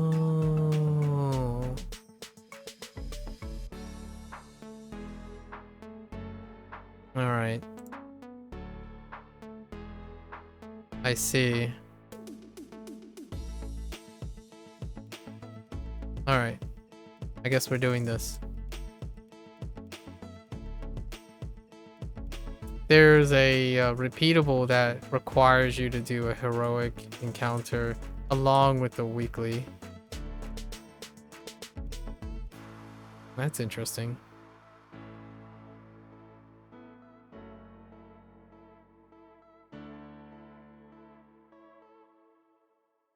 I wonder what the thought process is behind that. Alright, we're going fishing again.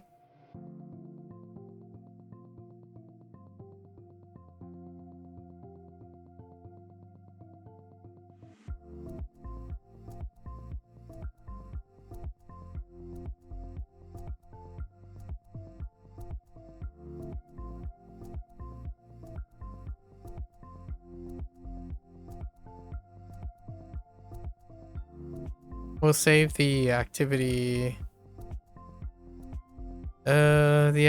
thing for next time. So we do 25 less, I guess.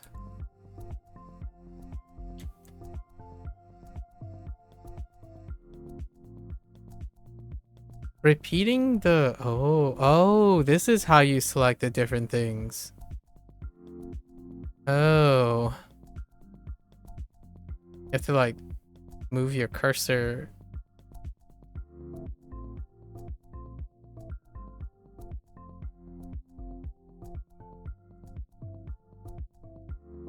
You're supposed to be able to pick steering worm for heavy current. How do you know? How do you know what the current is like?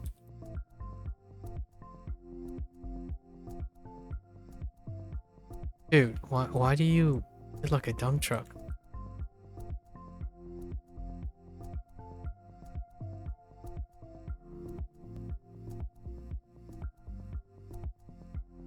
Can you care to thank you. Thank you.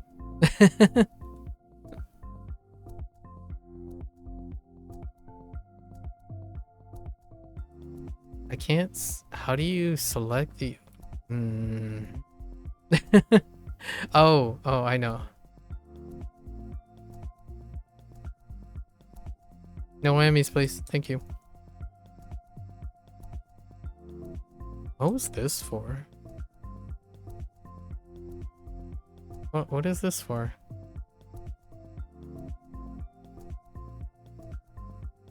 Heck if I know.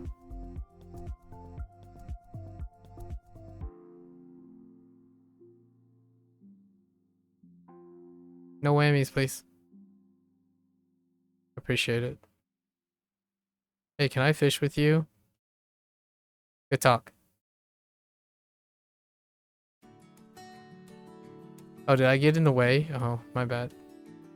Oh no, am I gonna disturb your... Okay, we're good.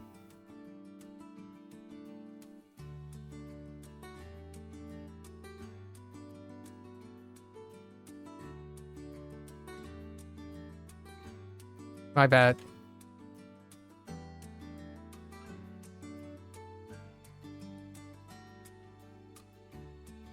Okay.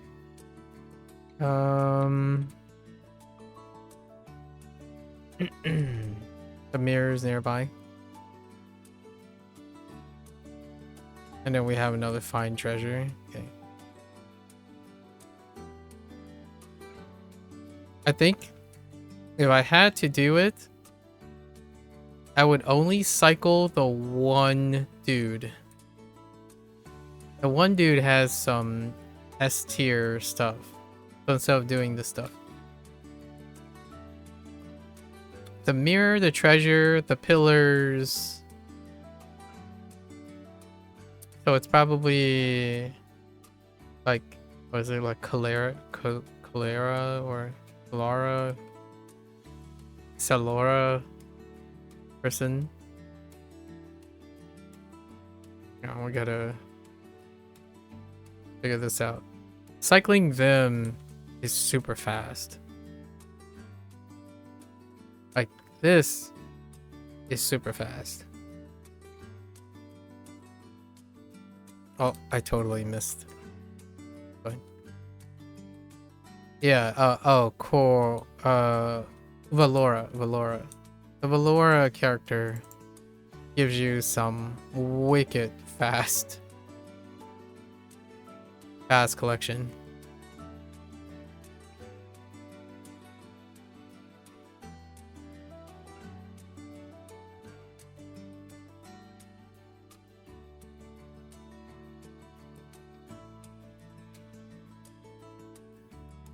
Yeah, the nature of the dwindling player base, right? One of them is why is it?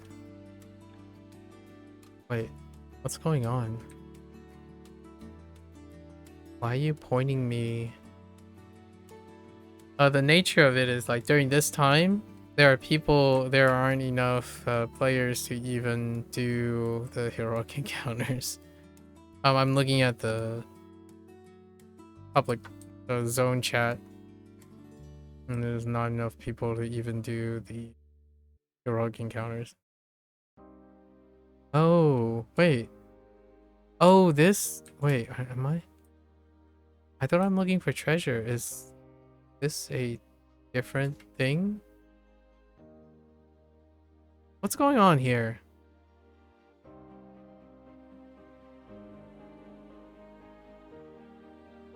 Oh, there's a different permutation of this.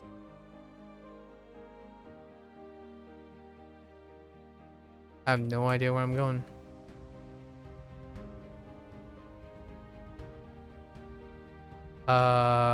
Maybe not.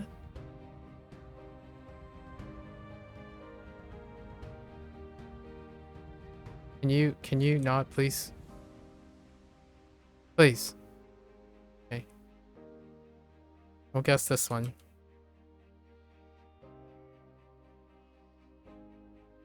Rip. How about you? Friendly, don't attack. Okay.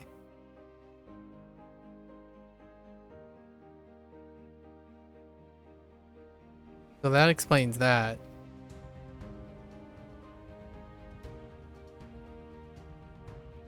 So hunting for chests is not going to guarantee the fast one.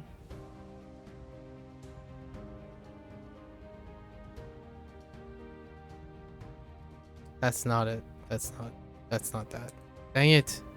Alright, let's just head back for I need my bearings on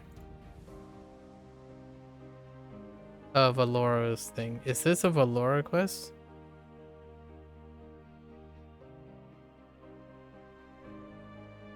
Okay, so you have the lava fishing thing. This is for next time. This should be both, right? Yeah. So these two, yeah. Yeah, these two are good. What was yours like? Okay, so we're gonna leave this. I want to know which one I'm looking at. We're gonna abandon this one. Yeah, we're gonna abandon this one. And what? We're gonna abandon this one. So these two should be hers. Wait.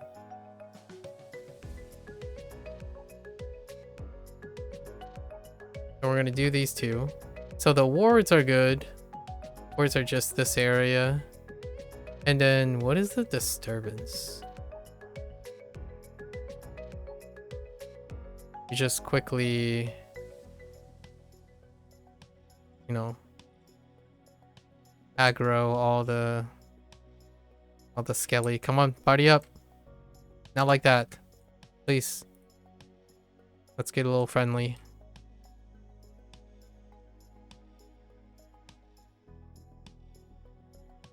Okay.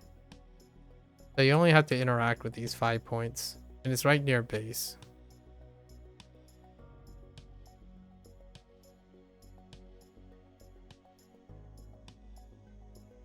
Right, 2, 3, and there's some skeletons. Oh no. You can clear all of them out with just two hits. Okay. Alright, so that's S. This is S. Until that happens. Okay. So what is this disturbance? Oh, and then that's the demon thing. Oh yeah. Oh yeah. Valora? Yeah, so then there's just this demon. 2 S's. I kind of want to see what her cycles are.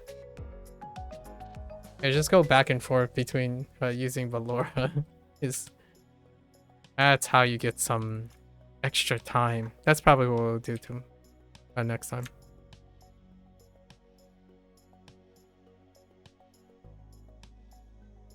That's how you speed some time, you know?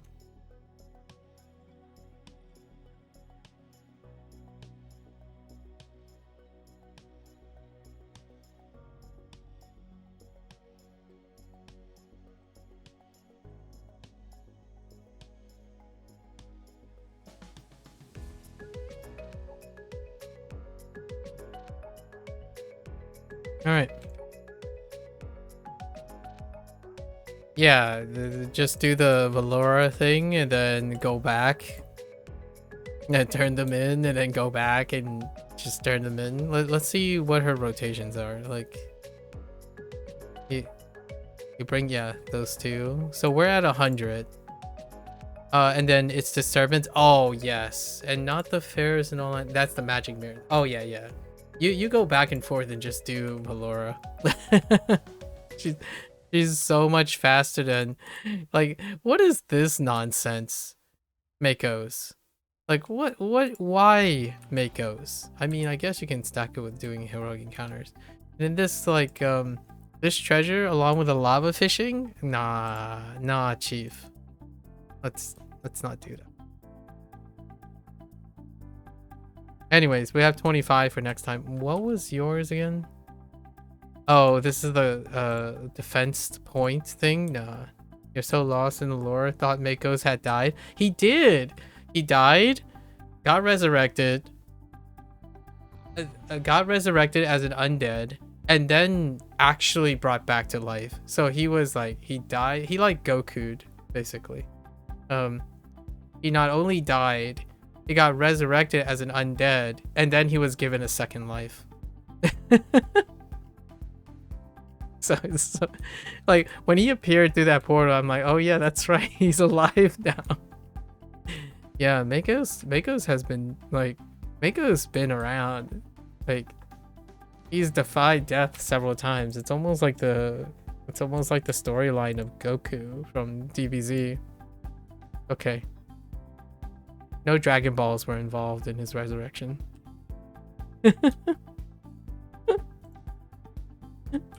Yeah, very fast. Definitely way faster if you can. So we have activities for the next one, but just do Valora. Valora is all S tiers. 4 S tiers. It takes like less than 2 minutes per cycle. So you're like averaging a 10 currency. 10 currency per minute. That's so fast. You always thought he turned out to be the bad guy. Oh yeah, that's fair. You really think that? Yeah. All right, we'll try to queue a random trial queue and see if we land on, maybe we land on Soul Harvest, just for fun, you know, just to capture something for Soul Harvest.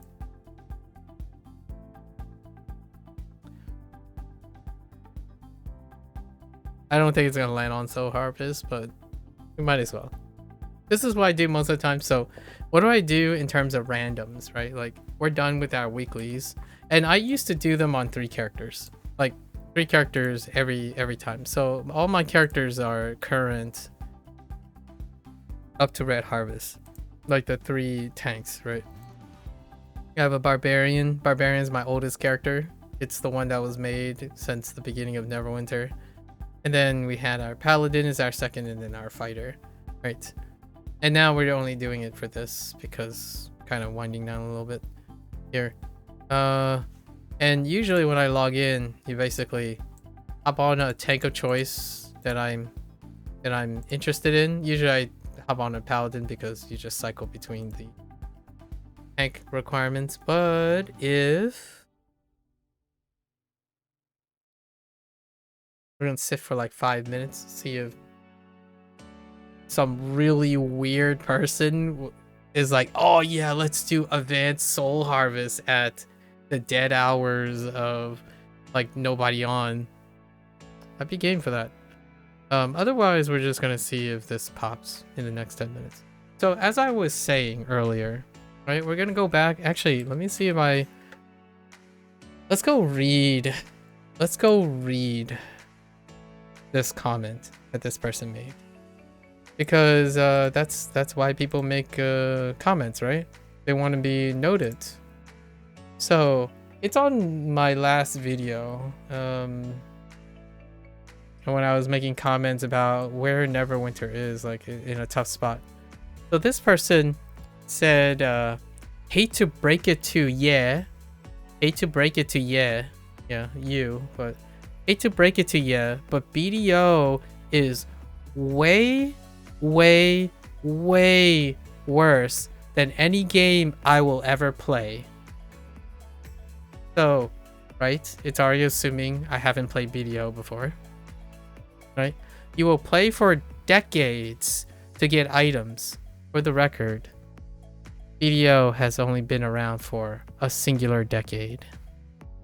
It haven't caressed 2 decades yet, for the record. It's pure solo content, which makes it different from Neverwinter, right? So, apples and oranges. It's pure solo content. With a grain of salt, BDO actually do have optional group content.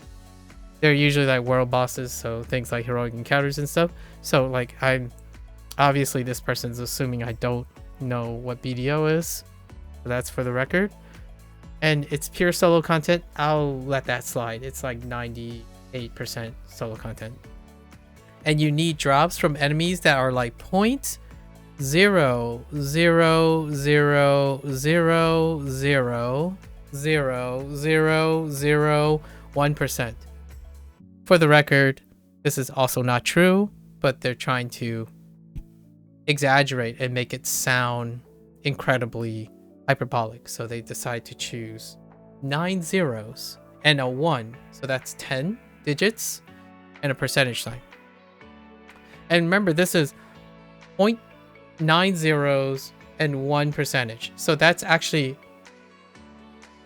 the ratio is another 2 zeros because we're talking about a percentage, right? It's over 100 chance. You will grind for years, in all caps, for 1 item and never even get it. Okay.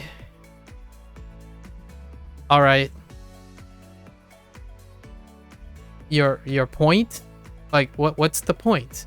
Right? So I'm reading this and I'm thinking about, what did I say last week? That dealt with something about loot, something about how long to play it, and something. So the closest thing I can think of is they probably relate to something I was talking about in terms of converting this game, right? They either they're in a crossroads. Cryptic Art Games is the big entity. Art Games is at a crossroad between balancing between solo content and still encouraging people to do group content, right? And my comment last week was the balance between it, the pros and cons between committing to a solo content thing, which is probably what they harped on. They hyper focused on that, and then they chose BDO to compare it, right? But Neverwinter is juggling the two. Like, we have a second trial in a row, and there's pros and cons with that. So I actually talked about both those things, and I talked about like the pros and cons and trying to rationalize, what does this mean to a player? Like a person who's trying to get into Neverwinter online, thought it was kind of interesting, or stay in Neverwinter. So we've highlighted both, how it can be pros and cons to both, right? So this person literally chose one side, pick the worst example they can think of, which feels like it's personal. I feel like they're trying to convince me that BDO stole their lunch and then like made them very, very upset. But the thing that they say is actually not. Like, first, is way worse than any game, it's kind of weird that there are more players in BDO than Neverwinter Online if you're saying it's way worse. So that's a fact. So let's try to get some statistics here, right? If you're using statistics, saying way worse than any game I've ever played, I've played BDO.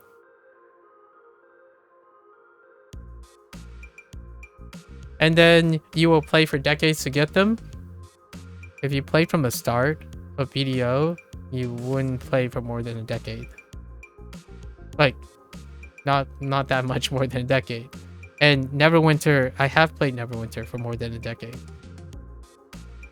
It's pure solo content. That sounds amazing. I'm okay with that because, you know, I'm playing solo content.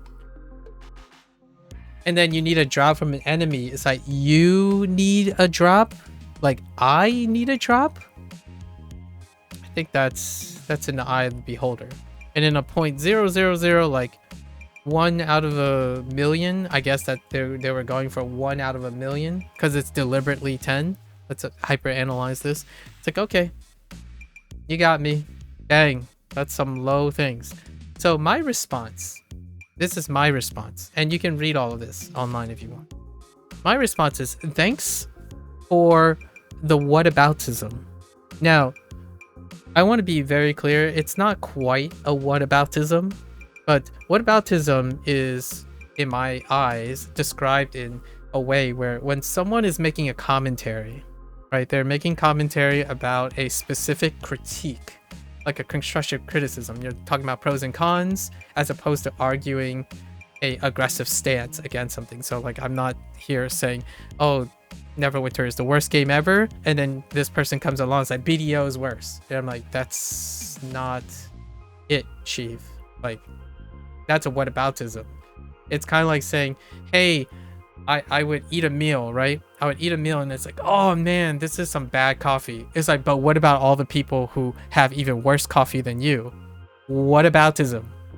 It doesn't constructively add to the conversation, nor does it focus on the topic. You deflate and deflect the significance of what someone is saying by saying, what about other people? So like, what about BDO being worse than Neverwinter? Like, are you assuming that I'm complaining about something, or I like to talk about something that I'm playing? Like, it's a very different thing. One is that person is projecting their negativity onto me, thinking that the thing I'm saying is like, oh yay, don't play Neverwinter because it's corporate greed and stuff. I'm not saying that at all. I'm raising the idea that when people play Neverwinter, I hope they enjoy playing Neverwinter. And how do they know they're going to enjoy playing Neverwinter? Understand the pros and cons of Neverwinter design. Right? It could be corporate greed. Like, if it's like, hey guys, there's loot boxes. I hope you're okay with loot boxes. There you go. Use that information for your need. I'm not projecting an opinion and say, dude, loot boxes are bad. I hope you know that. I didn't say loot boxes are bad. So, very different thing. So what I said was, it's pretty presumptuous of you to cherry pick an example while presuming I am not aware about the range of investment and reward in other games. Because the first assumption they made is, oh, hey, hot take, hot news, newsflash, BDO is worse. I'm like, did I talk about BDO? How do you even know I've never played BDO? And then I said, cherry picking a seemingly personal, because it's not my example. They're assuming I've never played BDO. So cherry picking a seemingly personal and subjectively worse example sounds more like projecting to me. Like, this person is projecting their frustration on me because I didn't even bring up BDO. Like, I didn't even complain about BDO. Like, it's not relevant to my topic at the moment. It's a whataboutism. And I said, as opposed to serving the purpose of empathy. Like, this person's like, hate to break it to you, I'm trying to do you a solid. I'm trying to break the news to you, some valuable, relevant hot take regarding like any of my specific commentary, like the commentary and the reflections on Neverwinter Online that I made in this video. In my opinion, attempting to make a competition about being the worst, or even attempting to make arguments for the lesser of evils, so, oh, Neverwinter is bad, no, BDO is even worse, no, Neverwinter Online is even worse, often, to me, detracts. It basically detracts from participating in thinking, problem solving, right? Critical thinking, problem solving skills that are involved in creating constructive criticism. Constructive criticism about the topic at hand. So Neverwinter Online is the topic. When you introduce a whataboutism about something that's worse, it doesn't add to the conversation. It tends to deflect the conversation away from the details. Not only that, this person decides to assume that I wouldn't know anything about that other topic. Like, well, fair enough. I'll just assume I don't. So what's your point? Oh no, there are 2 bad games now. That's great. Now we have 2 bad games. And now it's a competition for the floor, the bottom.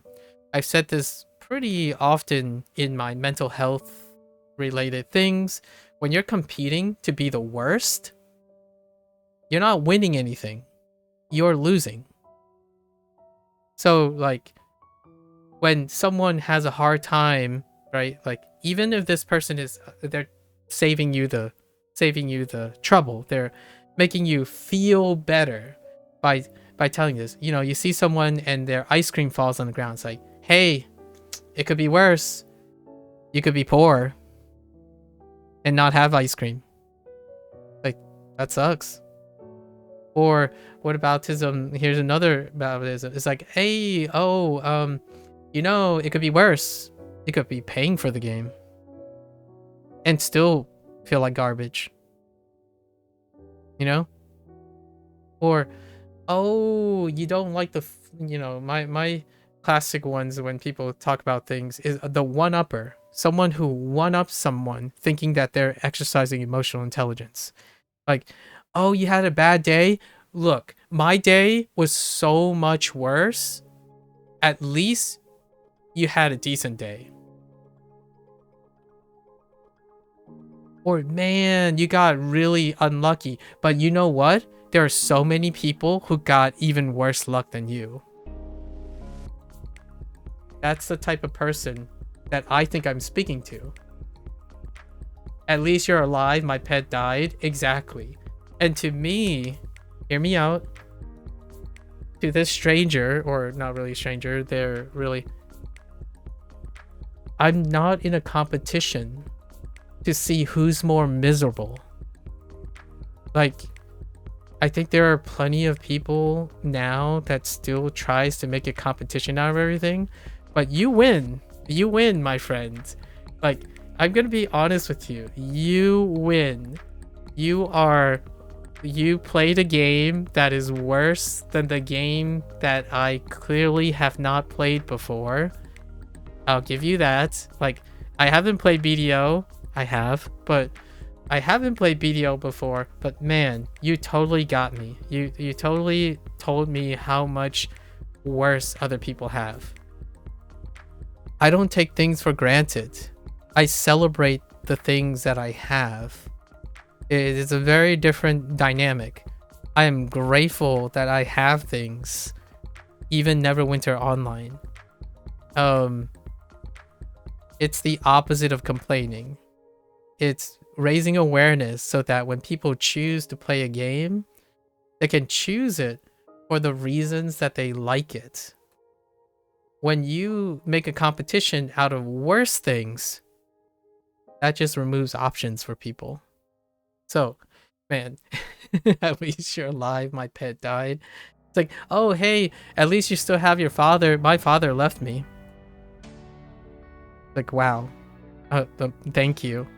Thank you. Like, thanks for making it about yourself.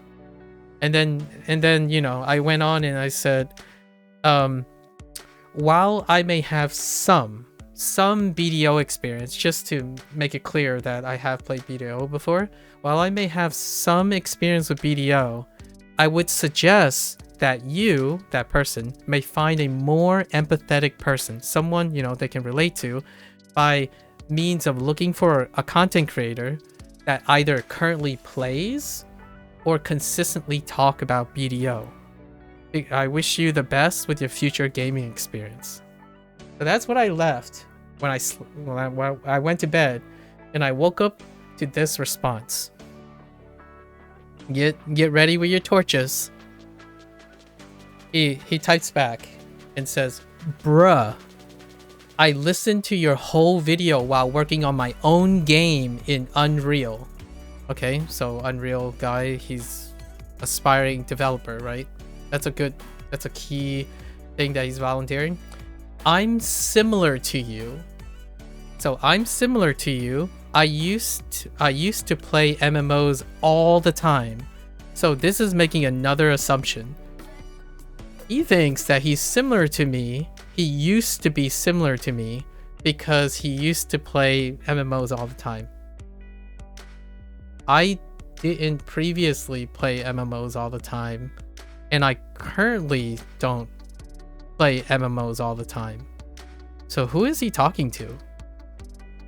Like, I barely played today. I played less than 30 minutes, and I'm not gonna be touching this all the time. Like, people play Genshin Impact more than in MMO than me. Anyways, so he said, played with my friends. So he had friends. He played with his friends, met some of the best people he's ever met on them. But at the end of the day, the golden age of MMOs is gone. The early 2000s was MMO peak time. That's fairly valid. I mean, he's talking about World of Warcraft, like around the World of Warcraft golden era. But hear me out. I don't have any friends in the MMO space, and I still enjoy playing Neverwinter online. So something must have happened to this person. Maybe the friends drift apart. Who knows? Maybe they're still friends with him. And I can assure you that playing a video game, you don't have to play it at the peak time. Like, oh man, Clear Obscure. Oh man, Clear Obscure is a turn-based RPG. No one likes turn-based RPG. They love action combat. Of like, where's my pew pew? Like, I need to play more Fortnite and Minecraft right now. And then Clear Obscure comes along and says, hey, let's go make a little hybrid thing, and great. It's one of my favorite games of this year. And no, it's not the peak year for turn-based RPGs. Last year, it was Dave the Diver. No, it is not the peak year for minigames, like minigame collections. I play Like a Dragon every year now, and like 2 years ago, I played 6 of them. I did not play Like a Dragon games at their peak. So whenever you go around talking about like appreciation for the little guy, the indie dev, and not the greedy corporations, Blizzard? Peak? Like, you're talking about populist things while thinking that you're considering the little guy. I mean, thank you for stopping by my stream, I suppose. So this guy said, like, we watched the whole video, which I will respond in a bit. But anyways, this guy said, sadly, that age is over. Sadly, we will never see that magical age of MMO ever again. Too much corporate greed, developers underpaid, developers all about pushing their beliefs on people.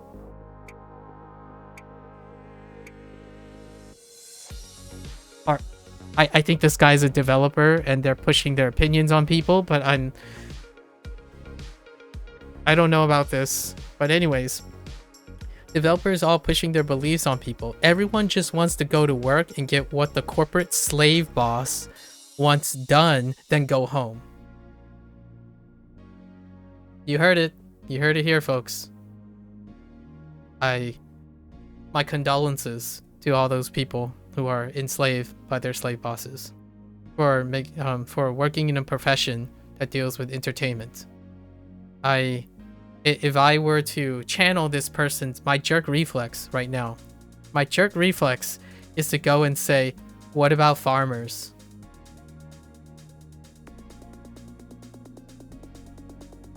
Like, that would be my jerk reflex, but that would be a little inappropriate. So I'm gonna retract that statement and say, that person has a point. They do have a point. I mean, I wouldn't use those exact words, but they have a point. And they go on, no one cares anymore. Okay, so no one cares anymore in these big companies, in these particular big companies, well, whatever the big companies are. It's only the small indie game companies it's only the small indie game companies are people with any sort of passion. Sorry, I have to read verbatim so that it captures all the weirdness that I have to read through. So indie games have a lot of passion, big companies don't, right? Fair enough.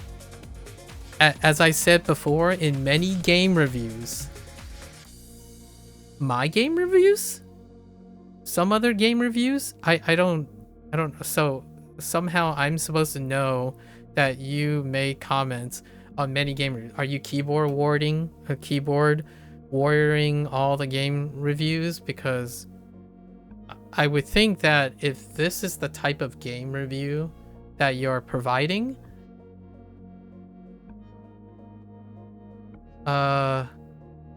delusion of grandeur, self-delusion of grandeur. Like, I don't record Neverwinter retrospections thinking that Cryptic or someone is just gonna stop by and say, oh yeah, you have a point.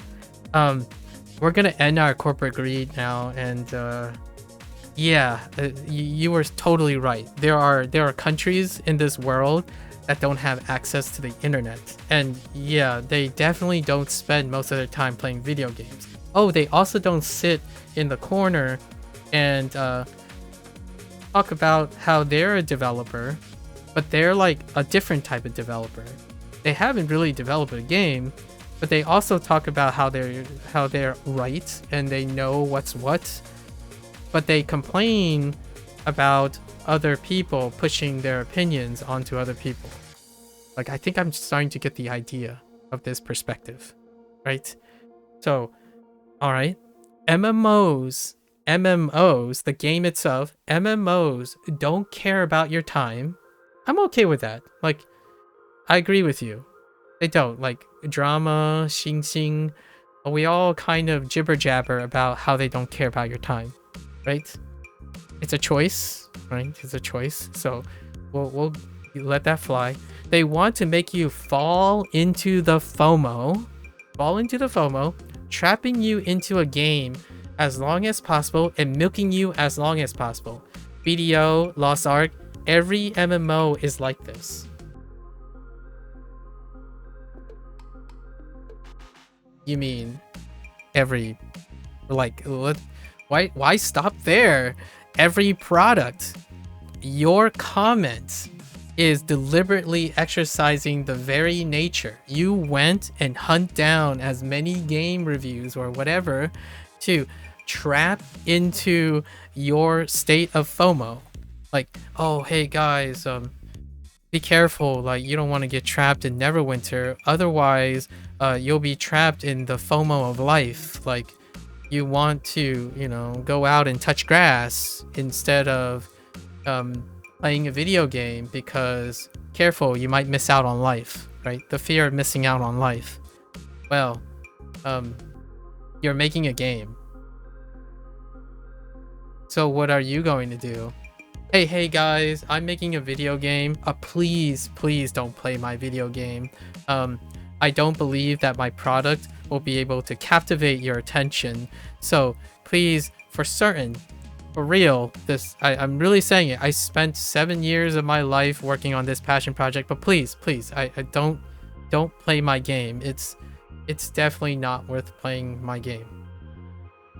Oh, and also this comment that I spend time reading or writing to this random creator, don't read that either. It's definitely not worth your time to not miss out on life. So try not to do that, right?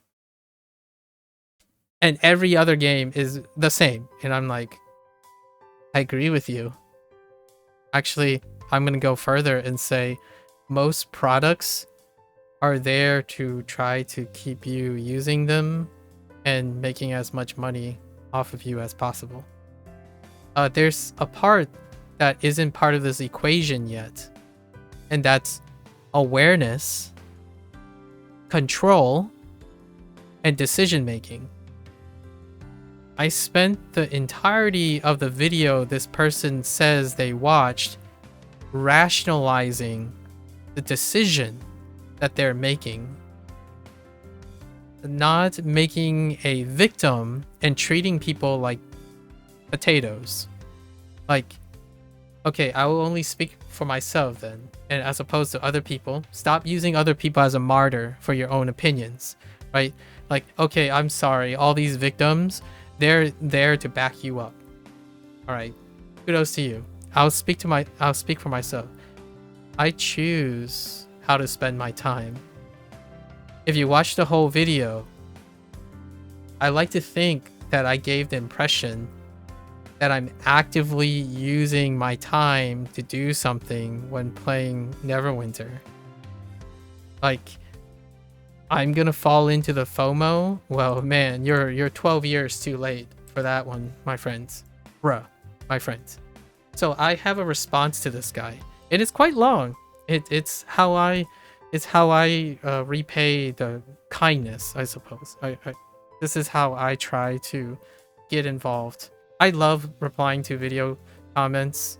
I like people who say like 67 thumbs up. Fair enough. I'll give you a thumbs up if you type 67. Sure. So my response is, sorry for your grievances, right? He clearly has grievances. Sorry for your grievances. Again, I wish you the best with your sour and cynical feelings towards whatever it is that you feel compelled to project onto me. So whatever like bad feelings and mojo you want, and you're trying to push it onto me, right? Because I'm pretty confident I was not saying corporate greed, down with live service. I actually quite say the contrary. I say live service, you have to choose responsibly. Understand that you can step away from live service. Understand that FOMO is a reflection of your desires to do something. So understand what is it that motivates you, and you can stop, you can choose, and it makes you really powerful. So instead of working on like whining back and forth about I'm the victim, personally, not victim blaming. Like we're gonna try not to victim blame.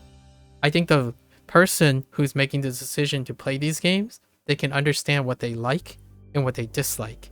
And I really hope that when you speak about those things, you can choose not to be taken advantage of. That is important with the goals of my statements. So anyways, I say, I do not empathize, as in I don't relate to this person's grievances, right? I do not empathize with your ad hominem arguments. Basically, he's attacking the people, not the actual game. Like, he's attacking the people in order to explain why the game is this way. Corporate greed is the reason why games are this way. As in the people, right? And or preaching about your nostalgia, right? He was talking about how like 2000 was the peak year, and pity. There's like a lot of pity, like, oh, it's sad, like those days are gone and stuff. I don't relate to that. I'm sorry. Like, I do talk about nostalgia things, but I believe things change. Like, I'm a forward-looking person. Present time, forward-looking. What do you enjoy right now? Appreciate it. Know that this is some of the know to appreciate the moment. If you like playing a game right now, hold on to it. And then when it change, you move on and find something new or find something that's interesting to you. Trying to hold on to a past that you have no control over, it is giving in to FOMO. It is giving in to being advantage of. So when you're going around trying to present nostalgia and pity, I'm not the one that's having problems with nostalgia and pity. I move on. I think about what's currently happening in the game and hope to see what happens in the future. Not to preserve what's back. Like, if you ask me, should they bring back Neverwinter Classic? No. The answer is no. I'm a forward-looking person. Like World of Warcraft Classic, I didn't even bat an eye on it. I played World of Warcraft Vanilla to Burning Crusade. It's fine. It's nostalgic because it exists in my past. It's nostalgic because that memory is wonderful. Like, I don't have to go back and reinvent that nostalgia. Like, that's like kind of going against the creative mantra that I have. When you go back, it's not going to be the same, by the way. If you rewatch a video, like, you love Lion King, and 10 years later you watch Lion King again, it's not going to be the same.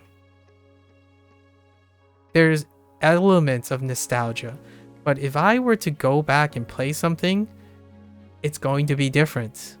You know why? Like, if I go back to playing World of Warcraft Classic, I have played Neverwinter Online. I have played BDO. So when that person was making a comment about BDO, nostalgia removes that. You do not go back. A lot of people's obsession with living in the past prevents them from enjoying the new things. Absolutely. But not necessarily because the new thing is bad, but because they don't know how to move on. Exactly. And you hit a really important topic, resemblance. I spend the vast majority of my time talking to people who are struggling with being anchored by their past. And nostalgia sucks. Dude, here's a funny corporate greed situation. If I had to make a compelling argument, like, oftentimes to strengthen my position, I try to take the position of the other person to see how strongly I can counter-argue with myself. Here's a testament to how powerful nostalgia is. You don't have to be a greedy corporate entity peddling live service models. You can remake a game. You know, this person said the indie company are people with sort of passion, right? That's nostalgia. They're repackaging nostalgia. And I still love it. But they're repackaging it by moving forward, not backwards. Like, Clear Obscura represents a culmination of so many things in my pastime that I enjoyed. And it was fantastic because it was a new thing.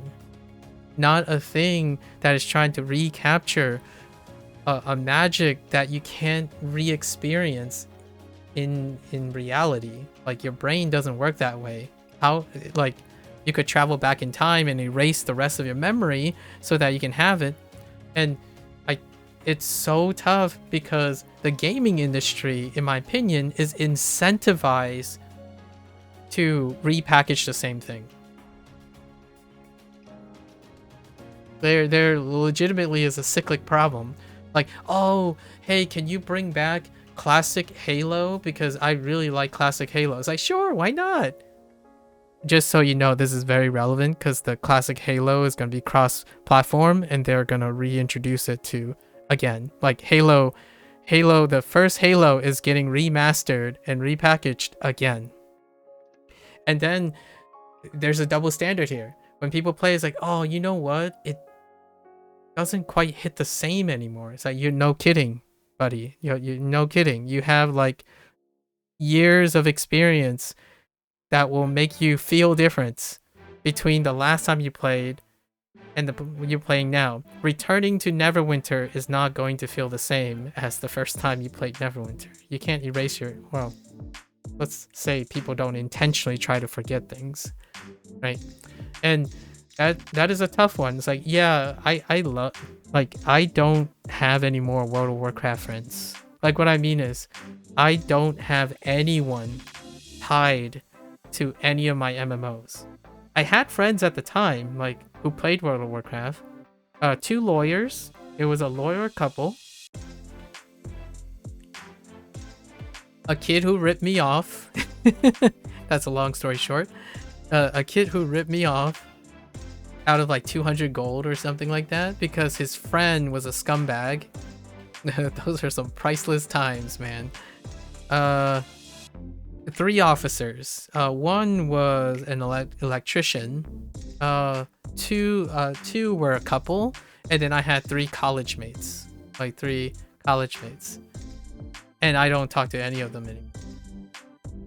So yeah, nostalgia does form in the past, but right now there are also so many other people you can meet, so many people, like, you treasure the times you have together. So I treasure these times. I talk about these times because they're important. You learn to appreciate what you have now, not being stuck in the past, or also finding some sort of worst case scenario to make yourself seem more miserable or make someone else seem more miserable. It's like, you're doing a great job, Chief. Like, you care about people by citing the worst of situations. And my only concern right now in the back of my head is, who hurt you? Like, why me? Like, what? I mean, I could do a lot. I could do quite a lot about this stuff. Like, I'm used to this stuff. What I mean is, I do this, like, quote unquote, unprofessionally, not officially.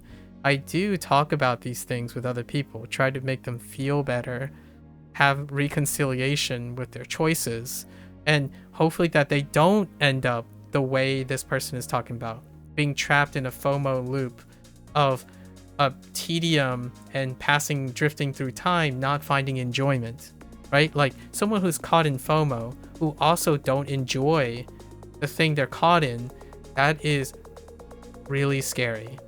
That can cause someone to be dysfunctional over time. And I do raise awareness about this stuff. If you hate playing a game in which you hate yourself for not being able to play it, that's a problem.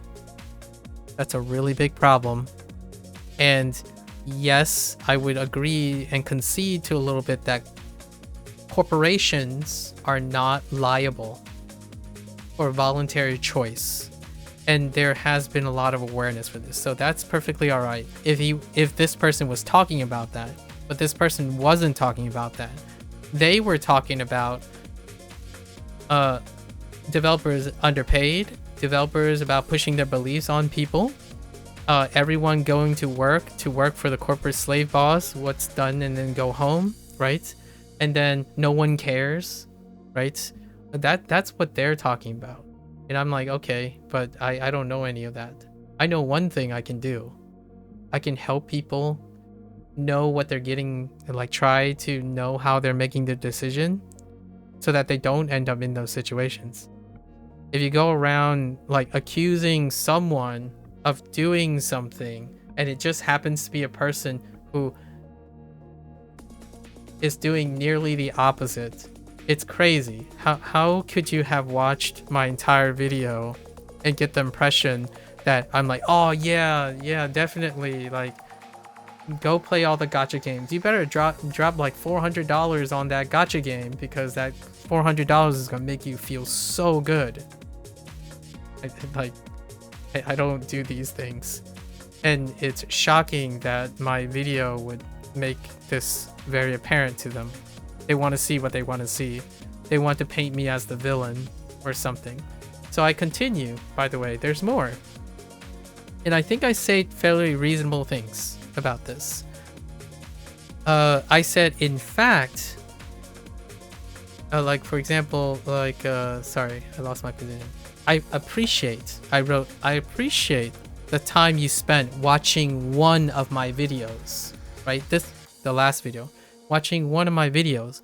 However, I like to iterate that there may be a misunderstanding between that person's need to tell me how I should feel about things, right? That's fair. They're trying to tell me how I should feel about things. I'm not saying the facts they are talking about is incorrect or not. In fact, I have a lot of hot takes myself, but they're telling me how I should feel about it. They're implying that I should be feeling angry and whatnot, right? As opposed to my own feelings and goals about record keeping and providing commentary. Those are my goals. I'm recording my experiences, I'm expressing them, and sharing my thoughts as best as I can. Even if it was a op-ed where I like emotionally throw some of my frustrations and stuff, it would still be of my own opinion, right? It's not presented like a fact. This person is presenting emotional interpretations as fact.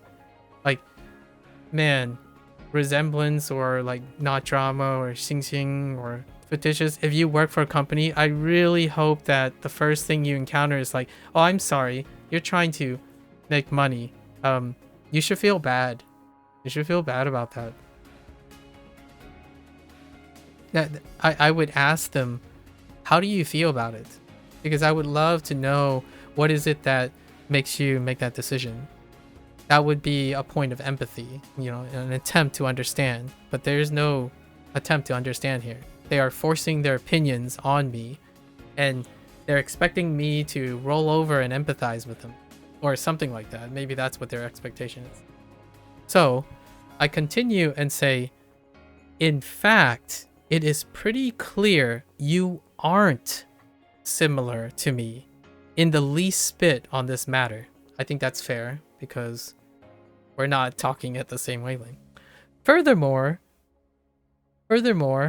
I don't even previously nor currently play MMOs all the time. This is my spare time. To tell you the truth, of the 8.5 hours that I streamed today, 7 of it was dedicated to speech and digression about language learning. I'm learning Japanese and Chinese, how to read Japanese and Chinese.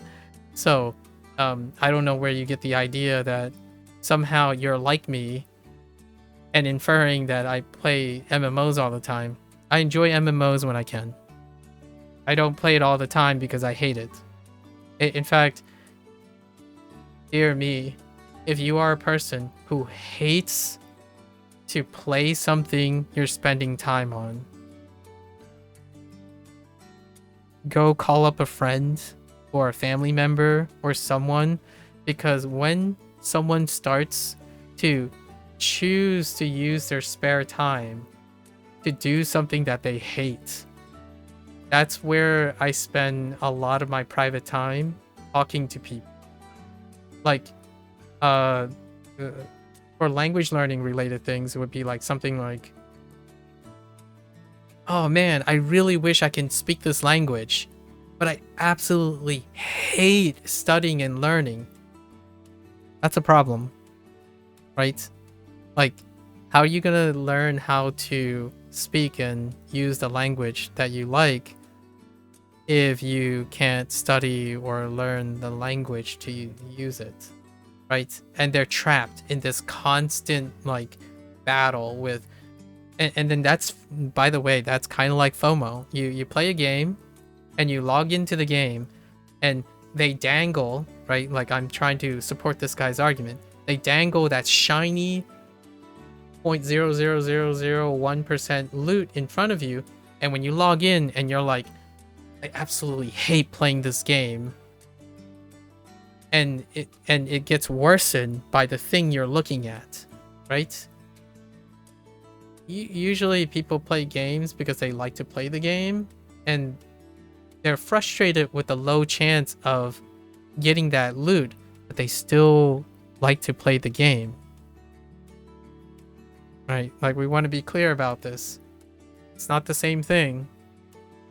Anyways, So, I don't play MMOs all the time. I rarely had the time to play MMOs. I quit World of Warcraft Burning Crusade because calculus was kicking my butt. Like like conceptual calculus. I had an instructor who focused on conceptions, like concept of math, as opposed to like mechanical procedural math, and I had a hard time adapting. Yeah, it really quickly stopped me from playing World of Warcraft. So yeah, no, I know what it's like. I do, and I still pick the things that I'm obligated to do. So hopefully the people I'm talking to can resonate with this. If you're sacrificing your own obligations, like your life, your security, your mental health, definitely find a friend or family member or even a professional to help you with your decision making. It can be very tough. Like, let's not get started on like Pokemon cards and collections and habitual materialism. There's a lot out there, and I'm not saying they don't exist. And I'm also not deflating the idea that corporate greed does not exist. Okay? It's very important to keep that in mind. I agree. In fact, and here's where I explain myself, because I think it's not in the video, or they didn't gather it from the video. In fact, I spend the majority of my time focusing on building and applying communication. This is what I'm doing right now. Communication, problem solving skills, and critical thinking skills. So the conversation I'm having with this person is exercising that right now. Like, it's my attempt. And I want to promote a more cognitively active, so brain functioning, active lifestyle, while people are engaging and understanding other people's interests. So if you like Neverwinter, for example, if you really like Neverwinter, tell me about it. Let's talk about it. Let's unpack it, because if you're sharing that you like Neverwinter, go for it. Like, it should make you feel good. Playing video games is good. If you're choosing to come back around and complain about things, yeah, that's a problem. Yeah. Like, the last 2 or 3 weeks, a couple people asked me, like, do you ever, like, how do you deal with tedium? How do you deal with tedium? And how do you keep on going with the things you like to do? And I'm like, the answer is I like to do them. Now, if you like something at the end of the rainbow, but you don't like doing it, you got to understand the nature of why you don't like doing it. Because you can still get to the end of the rainbow. You can still get to that nice thing if you're able to understand how to motivate yourself and engage in yourself.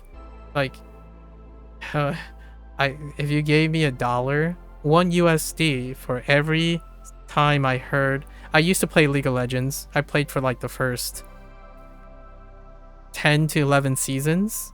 I don't know where, it's like a little bit after Thresh was introduced. If you're sitting there and you're saying, oh man, I really want that Diamond or the Grandmaster, I forgot what the ranking system is now, Masters and then Grandmaster ranking, but I absolutely hate playing the game. If I had $1 for every time that was said, by the way, I even use that in my classes.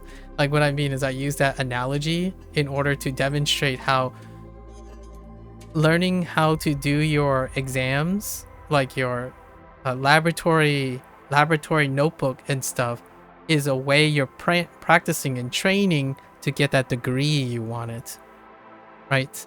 So this part, like, you know, like, if that's it, why are you choosing to do it? And that's not a trivial question.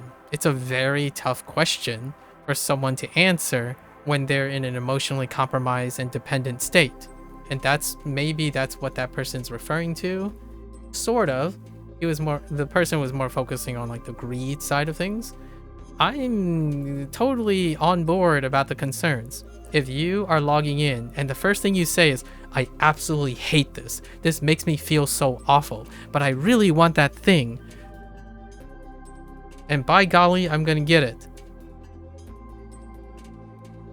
If they get it, it will still be great. It will teach them a lesson in delayed gratification. However, yes, you could make an argument corporate greed may make it seem unattainable. And making it seem unattainable when in fact it might actually be unattainable, that's a trap. That's a predatorial demand and concern for mental health. And that is a very valid argument. Not the valid argument this person is making, for the record. So I'm being incredibly, at least as fair as I can be. Anyways, that's the stuff that I talk about. So if I'm talking about Neverwinter, I'm talking about target audience perceptions, publishers, developers, design choices that may or may not have the optics or the clairvoyance of, you know, the repercussions of mental health, right? So as we're going, so now we're engaging, and I said that it's engaging in understanding other people's interests. So if you like Neverwinter and you convince me very passionately that you love Neverwinter, not convince me that I should love Neverwinter. If you come on by and say, oh yeah, I can't stop talking about Neverwinter, this is great, like Neverwinter this, Neverwinter that, you know what? I should play Neverwinter and try to understand why you like Neverwinter. That's what brought me back consistently to Neverwinter. I want to understand the state of Neverwinter.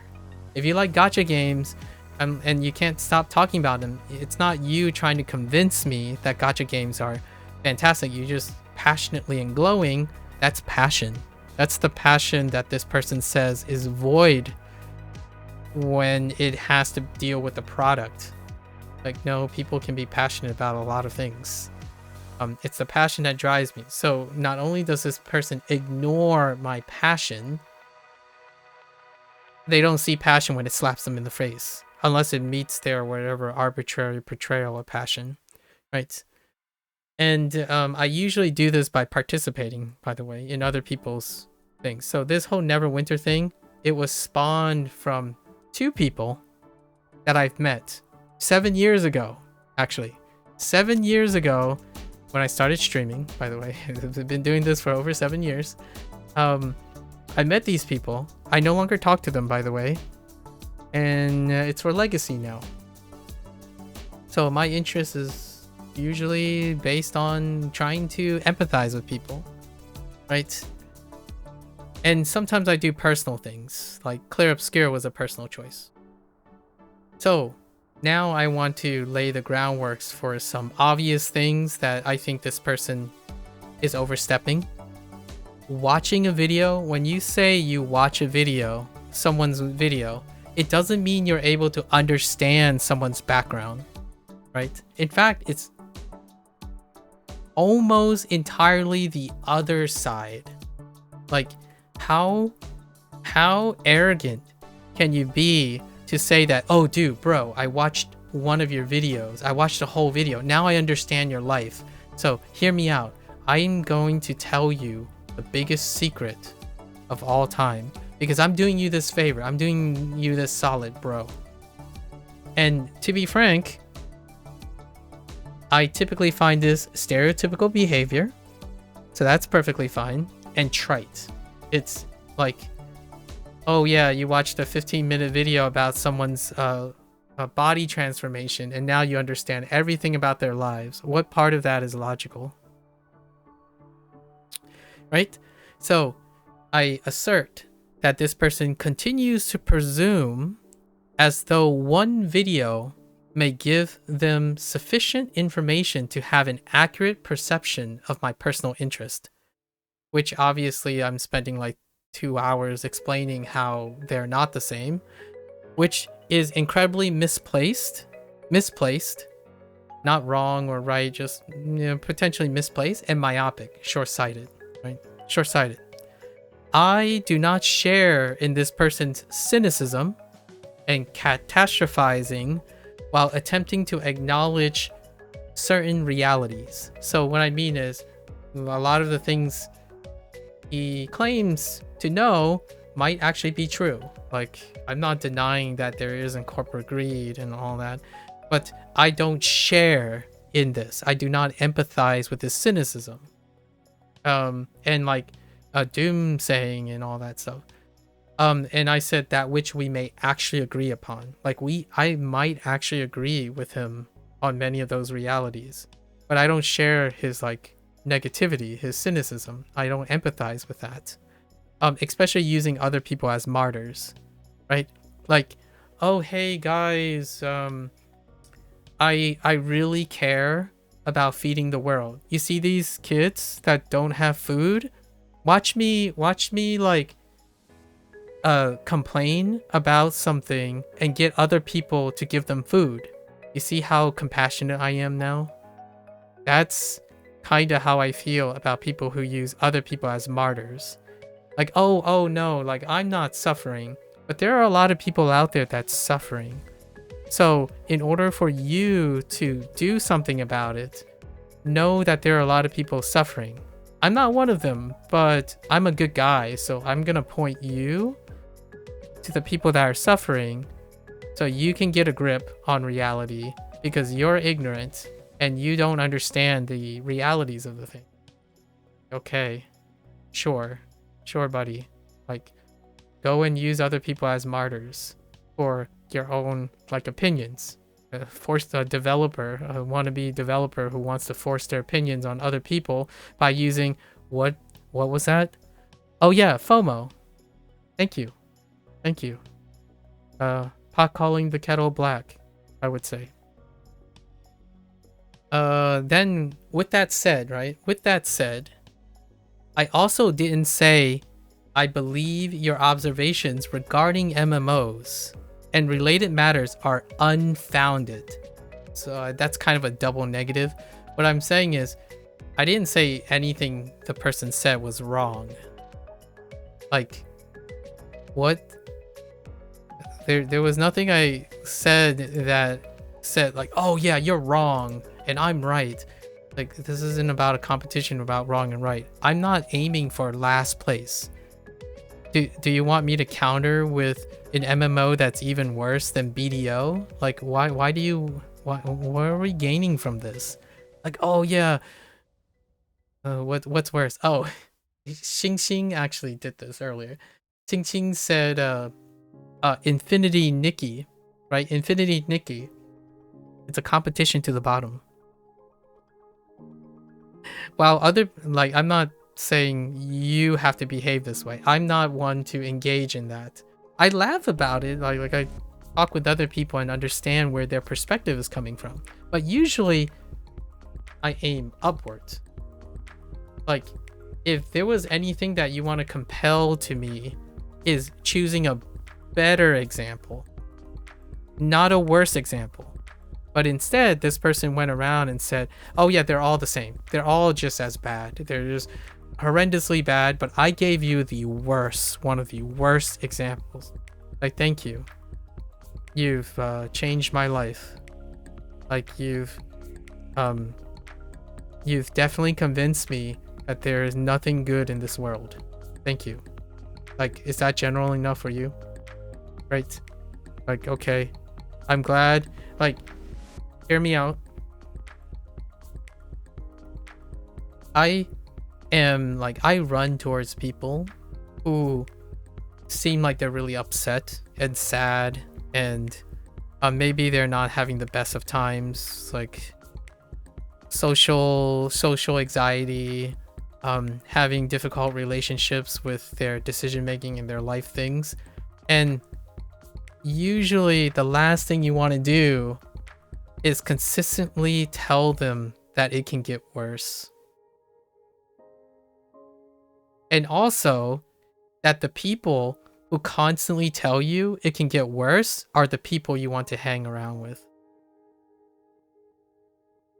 On top of that, buying a product, getting advice from someone who only looks the worst in things. Now, I'm kind of sort of guilty of doing the same thing this person's doing, so I'm going to reel it back. I'm going to use myself as an example as opposed to someone else. For myself, I don't surround myself with people who look for the worst in things. I like surrounding myself with people who try to make the most of what really is. So if things are worse or are bad, they continue to look to do better, not worse.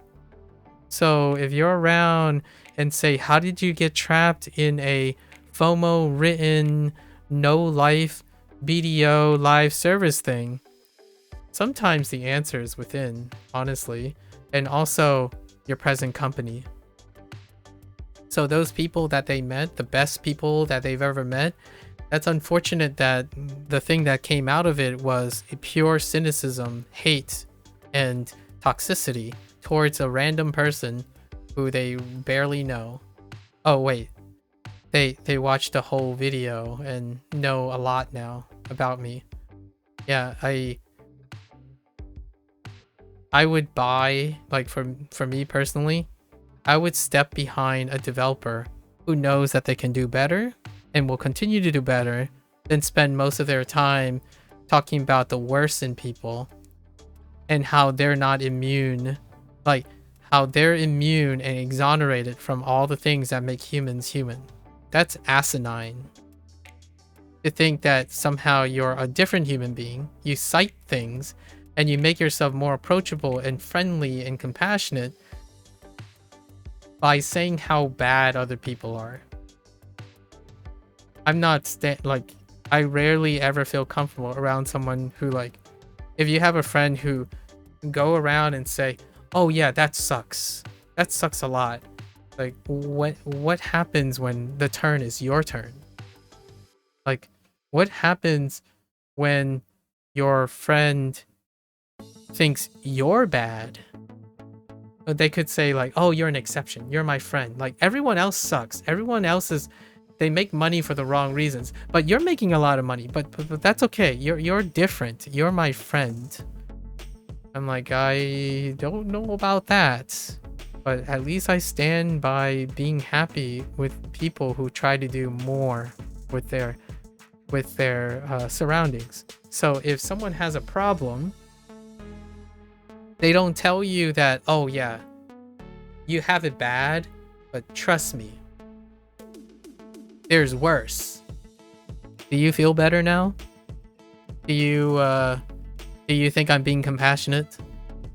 Like, I'm sorry. Like, I'm sorry that you spent $80 on a video game that is that wasn't game of the year.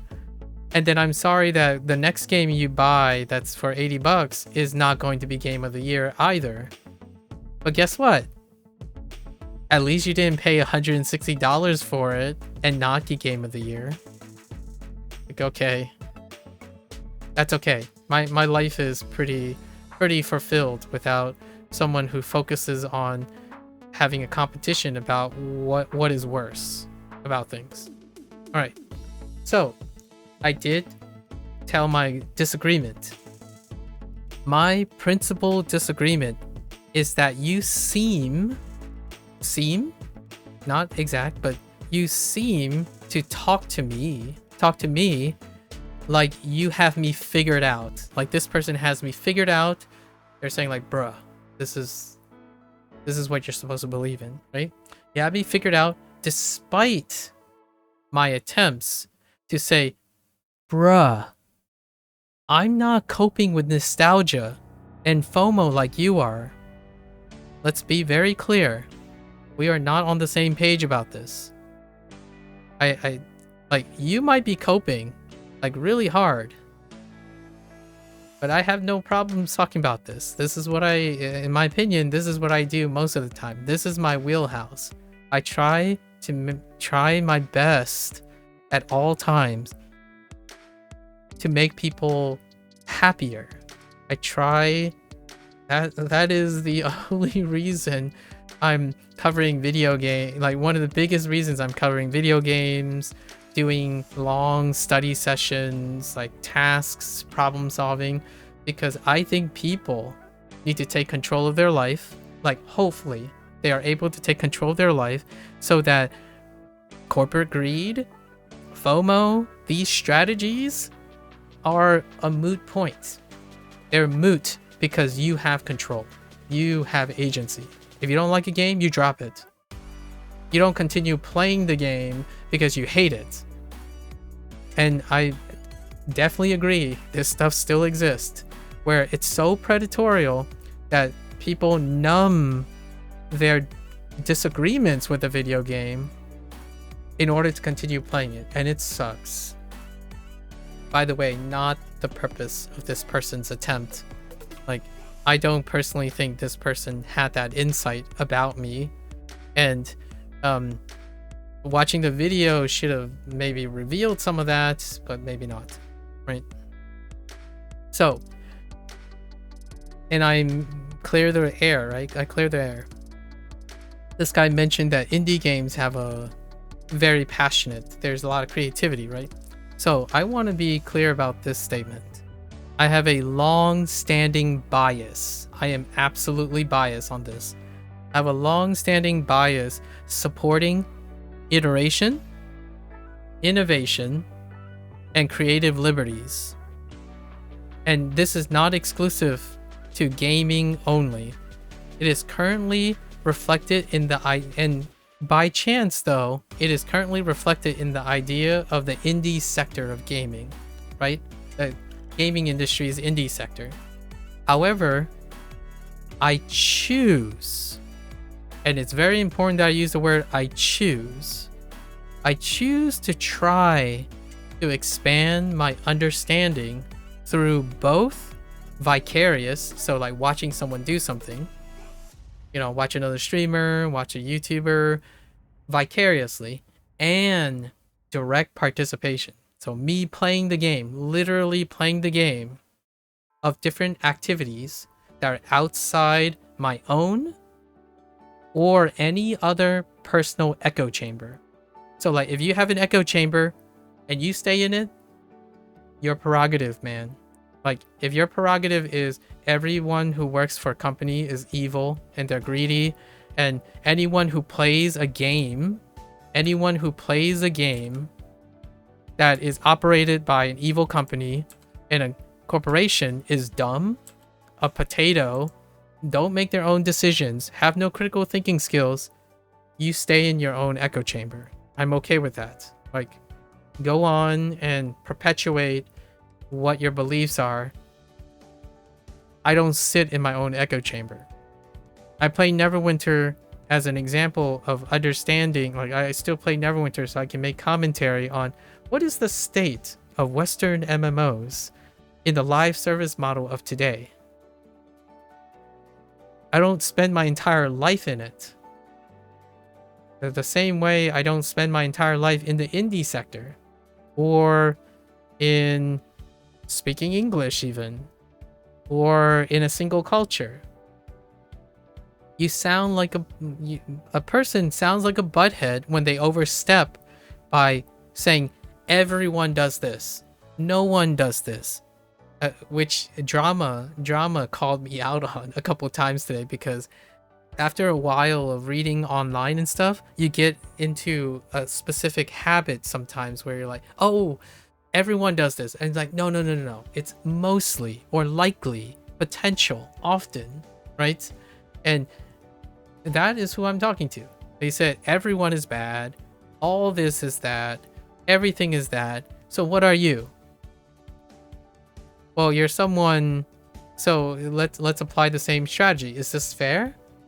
I don't think it's fair, but let me illustrate. How do I mirror this person's critique? You're a keyboard warrior who pretends to be a developer, who then portrays like they understand what being a developer is like, and then use other people as martyrs to pretend like you know more than you actually do in experience. Is all of that fair? Absolutely not. That is overstepping. that is overreaching without knowing anything.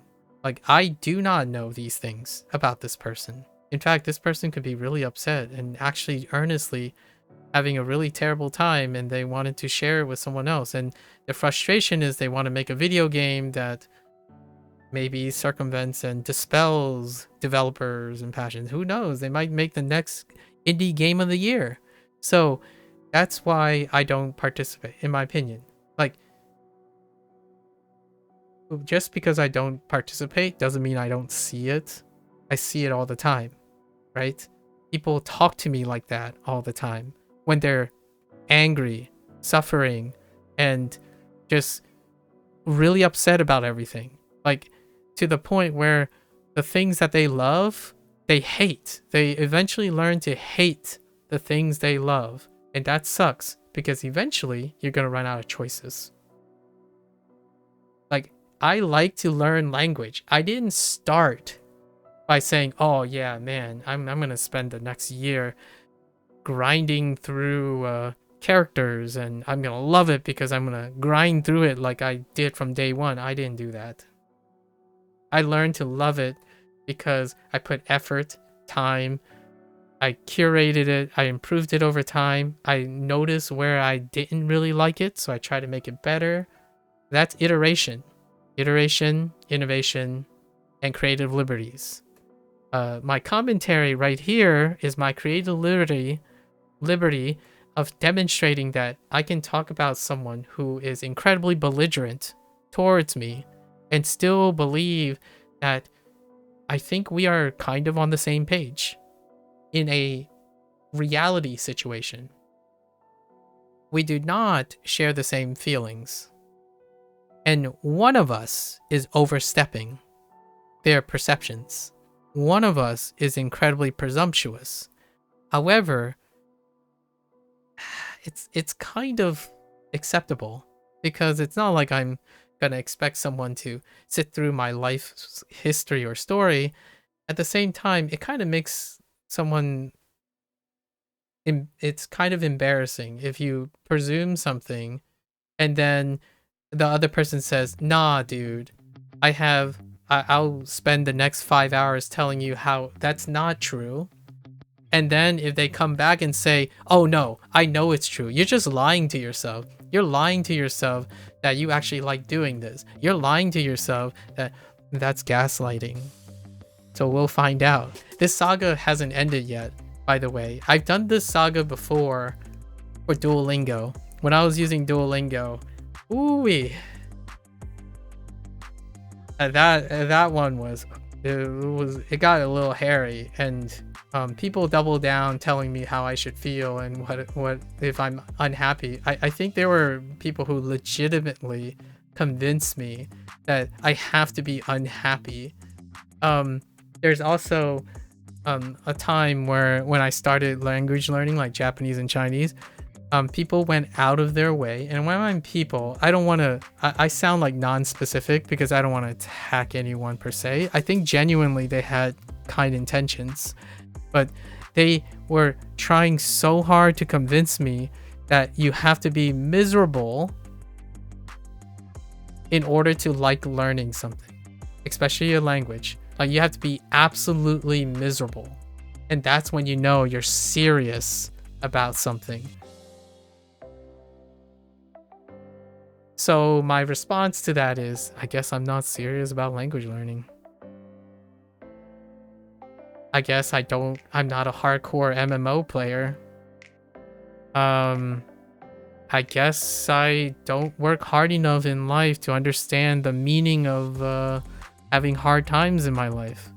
It would be interesting to ask this person if they know what's hard and what's not hard in my life. It's definitely, I'll give the person a hint. It's definitely not knowing when to quit in MMO if it's not fun anymore. It's definitely not that. I'll let you speculate what other things compete with it. Sometimes it starts with the racism. It starts with that. So we can go and talk to like heavier topics if you want, right? Perfectly fine. I'm well prepared for those. So in the end of the day, right, what do I do to make sure that I get my message across, or at least I try to get my message across? Again, good luck with your grievances, right? I'm genuinely worried about their grievances. Good luck with your grievances and finding a more empathetic person to run your projections, right? Like, it's good to find someone. It might be helpful, not necessarily guaranteed to be good. It may be helpful to find someone who empathizes with them. I can't reciprocate this feeling. I think cynicism and hyperbolic catastrophizing is something that I don't want other people to spend time continuously being around. I don't think that's a great environment when you're talking about video games.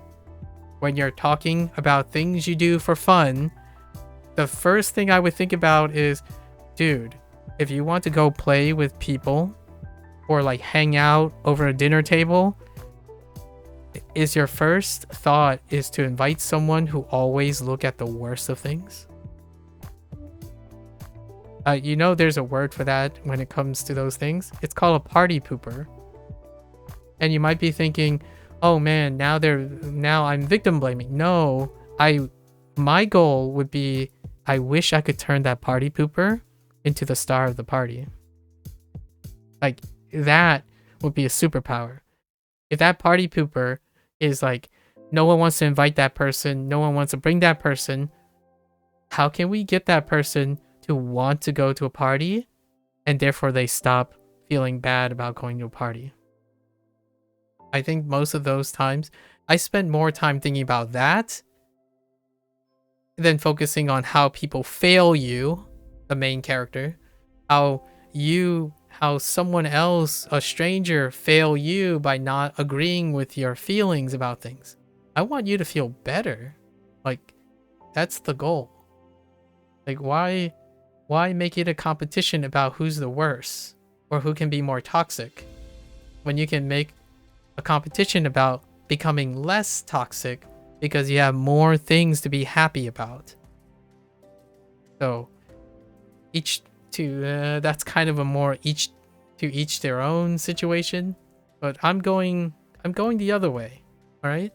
So with my last comment, and I think this comment, I'm gonna be a little humble bragging about this. I kind of like my last comment.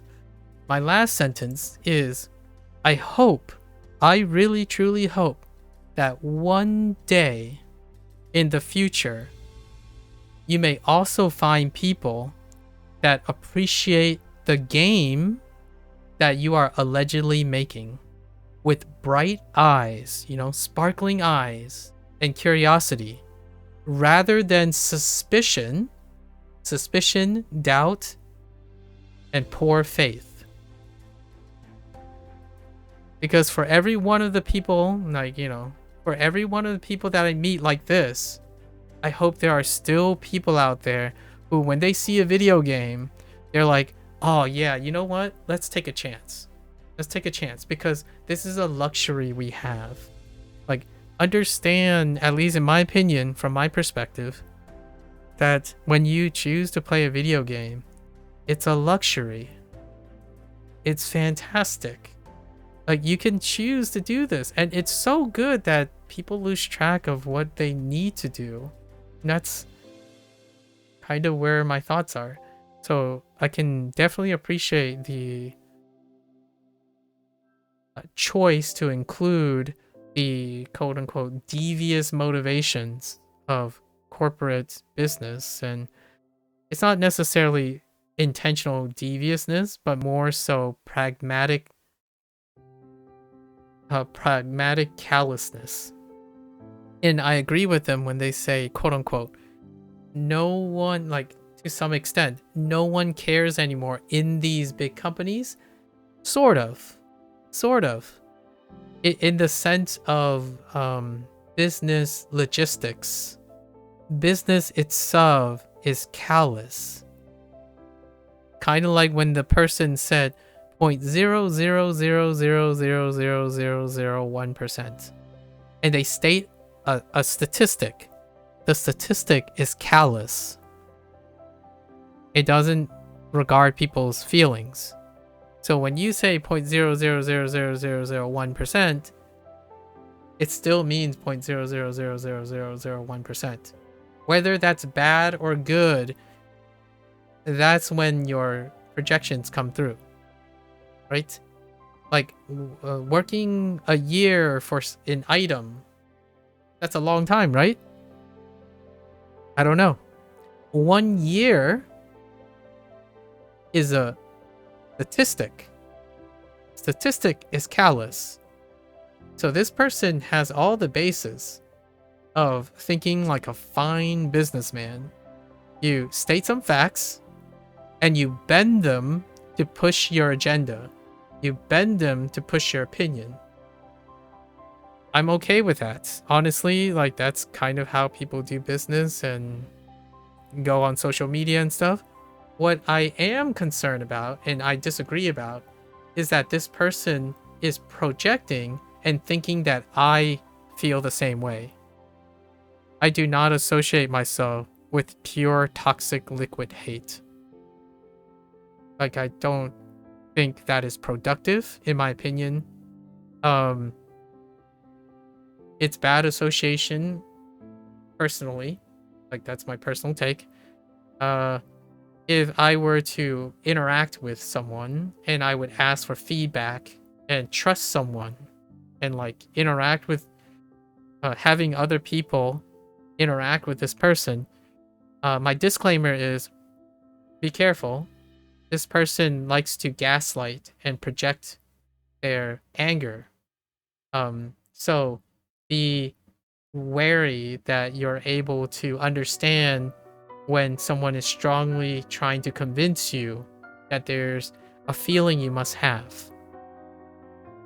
The reason why I say this is because that's kind of how video games do it as well. So, if I were to be very honest with this person, I think the points that they raise are very concerning, and I actually agree that they do exist. The way they're going about it is like the pot calling the kettle black. They are resorting to the same strategies and tactics. Quite literally, it's almost an exercise in hypocrisy. You use the same strategies and the same arguments and the same methods to make the argument that someone should be aware of those. So, in a way,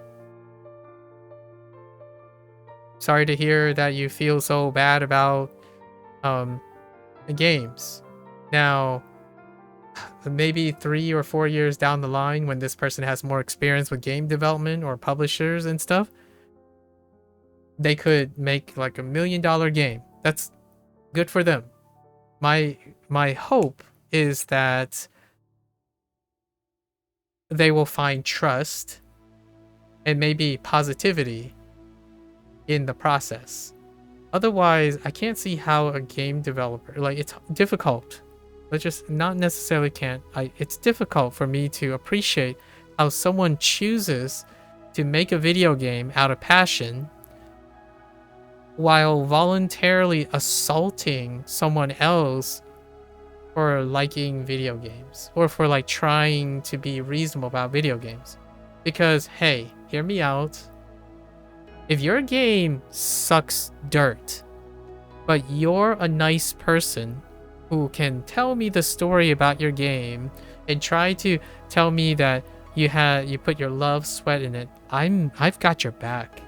I've got your back. Like, I will play the game and look at the pros and cons of the game and did exactly what I do when I covered Neverwinter, which is think about the target audience, the available target audience, what they may be looking for because of the current status trends, not nostalgia, right? It's so belligerent how someone can say, oh yeah, you and me are similar. We got that same nostalgia.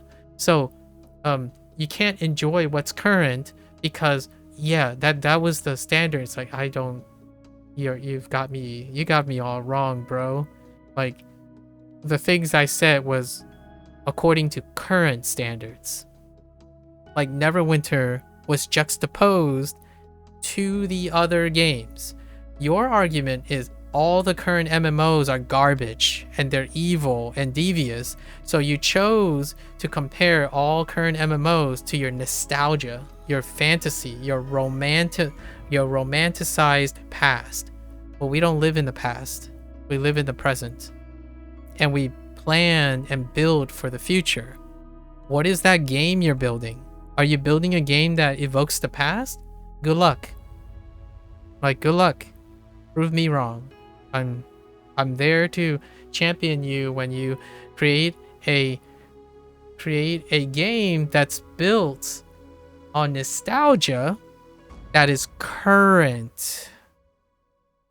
Right? Like, indie games that are successful are not indie games that is built entirely on nostalgia. They are building on their passion of the stuff they like and being current about it. Because someone who doesn't do that shouldn't be going around, in my opinion, saying they understand other people. They're compassionate about other people. Now, if you want to stick it to me real hard, like, you're just like, no, I do it and we'll see how it works out. I'm rooting for you. Like, do nostalgia without being aware and sharing any compassion for your target audience or your potential target audience, your potential publishers in which you need to get resources from, or you can self-publish, you know, make it big. Maybe you're a billionaire. I hope you're a billionaire. You can make it work. Like, yeah, go and be a mogul or a guru and then prove everything that I say is wrong. Fair enough. For this world, when you are callous and you make opinions and hot takes like you're a callous person, the chances are you can be very passionate, which makes sense because this person is clearly very passionate. Someone who's passionate can also be violently negative. They can be violently positive as well, as opposed to realistic. You know, realistic is in between. So this person does strike me as a very passionate person, and that comes with the territory. You're both passionately positive about the things you like and passionately negative about the things you dislike. I'm not that person. So we're not on the same page. Please don't say that we're similar in that nature, right? This is the whole point of that misunderstanding. You think that citing something that is worse is somehow going to make me recapitulate about something I already know. Like, stop assuming that people are dumb and actually speak from experience. You know, speak like you actually know what you're talking about. Because I can do this. I can do this all day too. You can point out things I don't know. I can tell you things I don't know. Pretty easily. I haven't ever made a game in my life. Yeah, more or less. I haven't ever developed a game. I've never worked for a corporation before. Right? I don't work for Cryptic. I don't work for Art Games, etc. I have not designed any form of tabletop game or any like digital game. Like, no games at all. I study game theory from a consumer standpoint, and I worked most of my life in science. I don't play MMOs all the time. It would be very difficult to play MMOs all the time and juggle a full-time dedication to science. So, with that out of the way, no, you can't possibly know all of this after watching a whole video. And then assuming all those things about me, or like inferring all those things, that's overstepping your perceptions. At least that's perfectly reasonable. I'm not really offended. I just thought I'd let you know. to that stranger. This person might watch this video, maybe. But for me, that's how we hash it out. And it was about Neverwinter, by the way, guys. I know it sounded a little less about Neverwinter, but this was a Neverwinter video comment. And what is a great way to fill in the time when you can bring up, quote unquote, kind of like drama, I suppose. For the record, one of the biggest pastimes in Neverwinter is sitting in PE. And watching people duke it out with arguments. That's legitimately one of the pastimes. And if you're wondering, why am I not doing that right now? Is because of one of the biggest things that I mentioned in that video this person criticized. 0.00001% is still not 0%. Because here, those things no longer happen anymore. During this time frame, you can barely get like 5 people together, let alone 10. Not only that, when I was doing my heroic encounter, or like when I was running around in the instance that had the new Soul Harvest 2 area, there wasn't enough people to clear major encounters. That's the world thing. That's the thing that's supposed to be soloable. Like, that's solo, quote unquote, solo content. So let's get a little bit of reality check here. BDO, you can still do most of those things. In fact, you can do 99%. It's the whole point of it being solo content, right? So when you're trying to make a valid argument, don't be doing the apples and oranges thing. You want to actually have things that are present in both instances and demonstrate that they are comparable. BDO is not comparable to Neverwinter if you play MMOs all the time and you're a developer and you understand whatever it is that you understand, like you're putting yourself like you know better than I do, then perhaps do not sound like you're a kid generalizing apples and oranges and pineapples and peaches. They're all fruits, I get it. But are all of them sweet? To some extent, right? Are they all juicy? To some extent, right? Trying to present like you know something that I don't. You have to describe the pineapple. You have to describe the apple and the oranges. And then understand and show how they don't compare and how they do compare. You know, compare and contrast. That would be a very engaging discussion that we may have. That's what I focus on.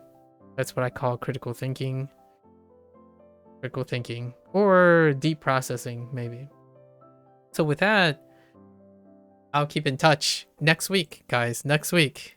This is coffee time. Coffee table chatter. Sorry, I know that an RTQ popped and I didn't accept it. But this is a part of the pastime. I don't know if there are Neverwinter players that are, I'm sure there are because this is a legacy game. Maybe like a good number of Neverwinter players would sit here, and what they do is they would use Neverwinter. This is over 10 years ago. They would do like the World of Warcraft thing.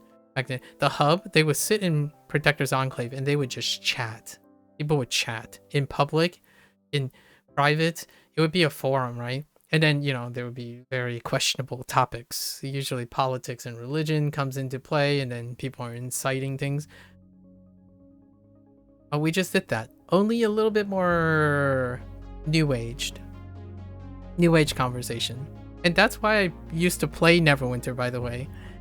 Neverwinter gives me a lot of lens into how Europeans interact with each other. And I know I'm generalizing a little bit, but it is kind of very appropriate here. Because when you're actually in the European time zone, so like that would be like noon my time. Around noon my time, and then that would be the evening around the generalized Western Europe. I'm specifically talking about Western Europe. You'll have Italian, French, and German, along with definitely Portuguese, and then English speakers, right? And they would hang out and they would talk about things, usually like making fun of Americans and stuff. You know, that's kind of a fun thing. And they would chat, and it would be what I kind of sit there. Like, I don't actually even play the game sometimes. Like, it used to be a hub. World of Warcraft used to be a hub. I actually used to log on to World of Warcraft to catch up with what people are doing. I was in college. The people that I knew, they were already in like law school and pharmacy school. Like, I met a couple pharmacists. The closest people that I remember were this couple who were lawyers. They were a lawyer in training. They were like studying for their bar exam. I still remember running one of the first heroic dungeons, which was introduced in Burning Crusade. It was the one where you jump off a waterfall. It was like all water. I forgot what the name is called. But yeah, it was a pair of lawyers, and they were talking about how they were studying for the bar exam. But they're having some time to play World of Warcraft, right? And if you want nostalgia, there you have it. A little bit of a tea spilling. For the record, if you're curious, I welcome you. You can provide chatter if you want. Know that I am a person who likes to promote discussion, discretion. Trying to be your own worst enemy in an argument so that you can put yourself in the other person's shoes. In no way do I think this guy is, or like the person that I'm talking to is unreasonable, so to speak. Maybe emotionally compromised a little bit, in a way, or potentially not emotionally aware of themselves. However, the things they say, the things they observe, they're probably perfectly competent. So no witch hunting here, right? Try to mitigate witch hunting, white knighting, and that. I mean, I don't have knights to begin with. The way I go about talking about these things, you wouldn't know a white knight from a black knight from a gray knight. At least I don't think. So it was a little fun exercise. I wanted to talk about this because it's related to Neverwinter. And tomorrow, I mean not tomorrow, the next time, it will seem like tomorrow for the people who, I don't know, they watch this. Next week, we'll get an update to this. I'm sure there will be plenty of correspondence by then, maybe. So stay tuned for next week in Soul Harvest 2. I am pretty convinced that I will not be able to find a advanced soul harvest, right? An advanced soul harvest in this time of day. This is my time slot most of the time. So there is a few that, like, one person asked if there was a master layer of the Mad Dragon run at this time. But generally speaking, at this time, it's a near zero or guaranteed 0% chance that it's near zero. It's definitely less than 0.0000% that you can fill in like a master's soul harvest, for example. I'll look up and see if I can maybe find a window to do advanced soul harvest once for like just sharing soul harvest. Other than that, it is a solo game for all intents and purposes for Neverwinter. So until then, if you're gonna watch this really long section later, thank you. I always appreciate it. You are more than welcome to follow along. Give Neverwinter a try if you want. It is free to play. It's a live service model. Minimal microtransactions for the solo component, right? For the solo component. And yes, there are battle passes and whatnot, but purely, quite legitimately, purely cosmetic as opposed to functional. And then Feel free. Feel free to come on by, yap, exchange your ideas, maybe even contribute your hot takes about your grievances about live service. When I'm playing a live service game, I talk about live service games. P5X is a gacha game. I talk about gacha. Language learning, I talk about app design and subscription-based services. You hate Duolingo? I talk about Duolingo. Let's talk about something. The idea is without discussion, and you're stuck in your echo chamber. When you talk to someone else, it can be very, very difficult to look, scout, or even feel compassion or exchange empathy with another person. Stay in your echo chamber long enough and you can be convinced of anything. So I'm more here to entertain that idea. You can try to drag me out of my echo chamber, as long as you determine which echo chamber I'm in, right? Until then, stay safe, stay healthy, play responsibly, choose, make decisions that make yourself happy, right? Choose to do things that you enjoy.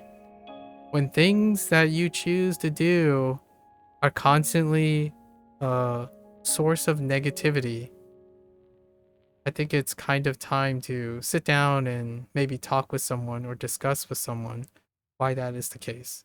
If you're able to explain it, a solution might follow. So until then, see you guys next week. Take care. Bye bye.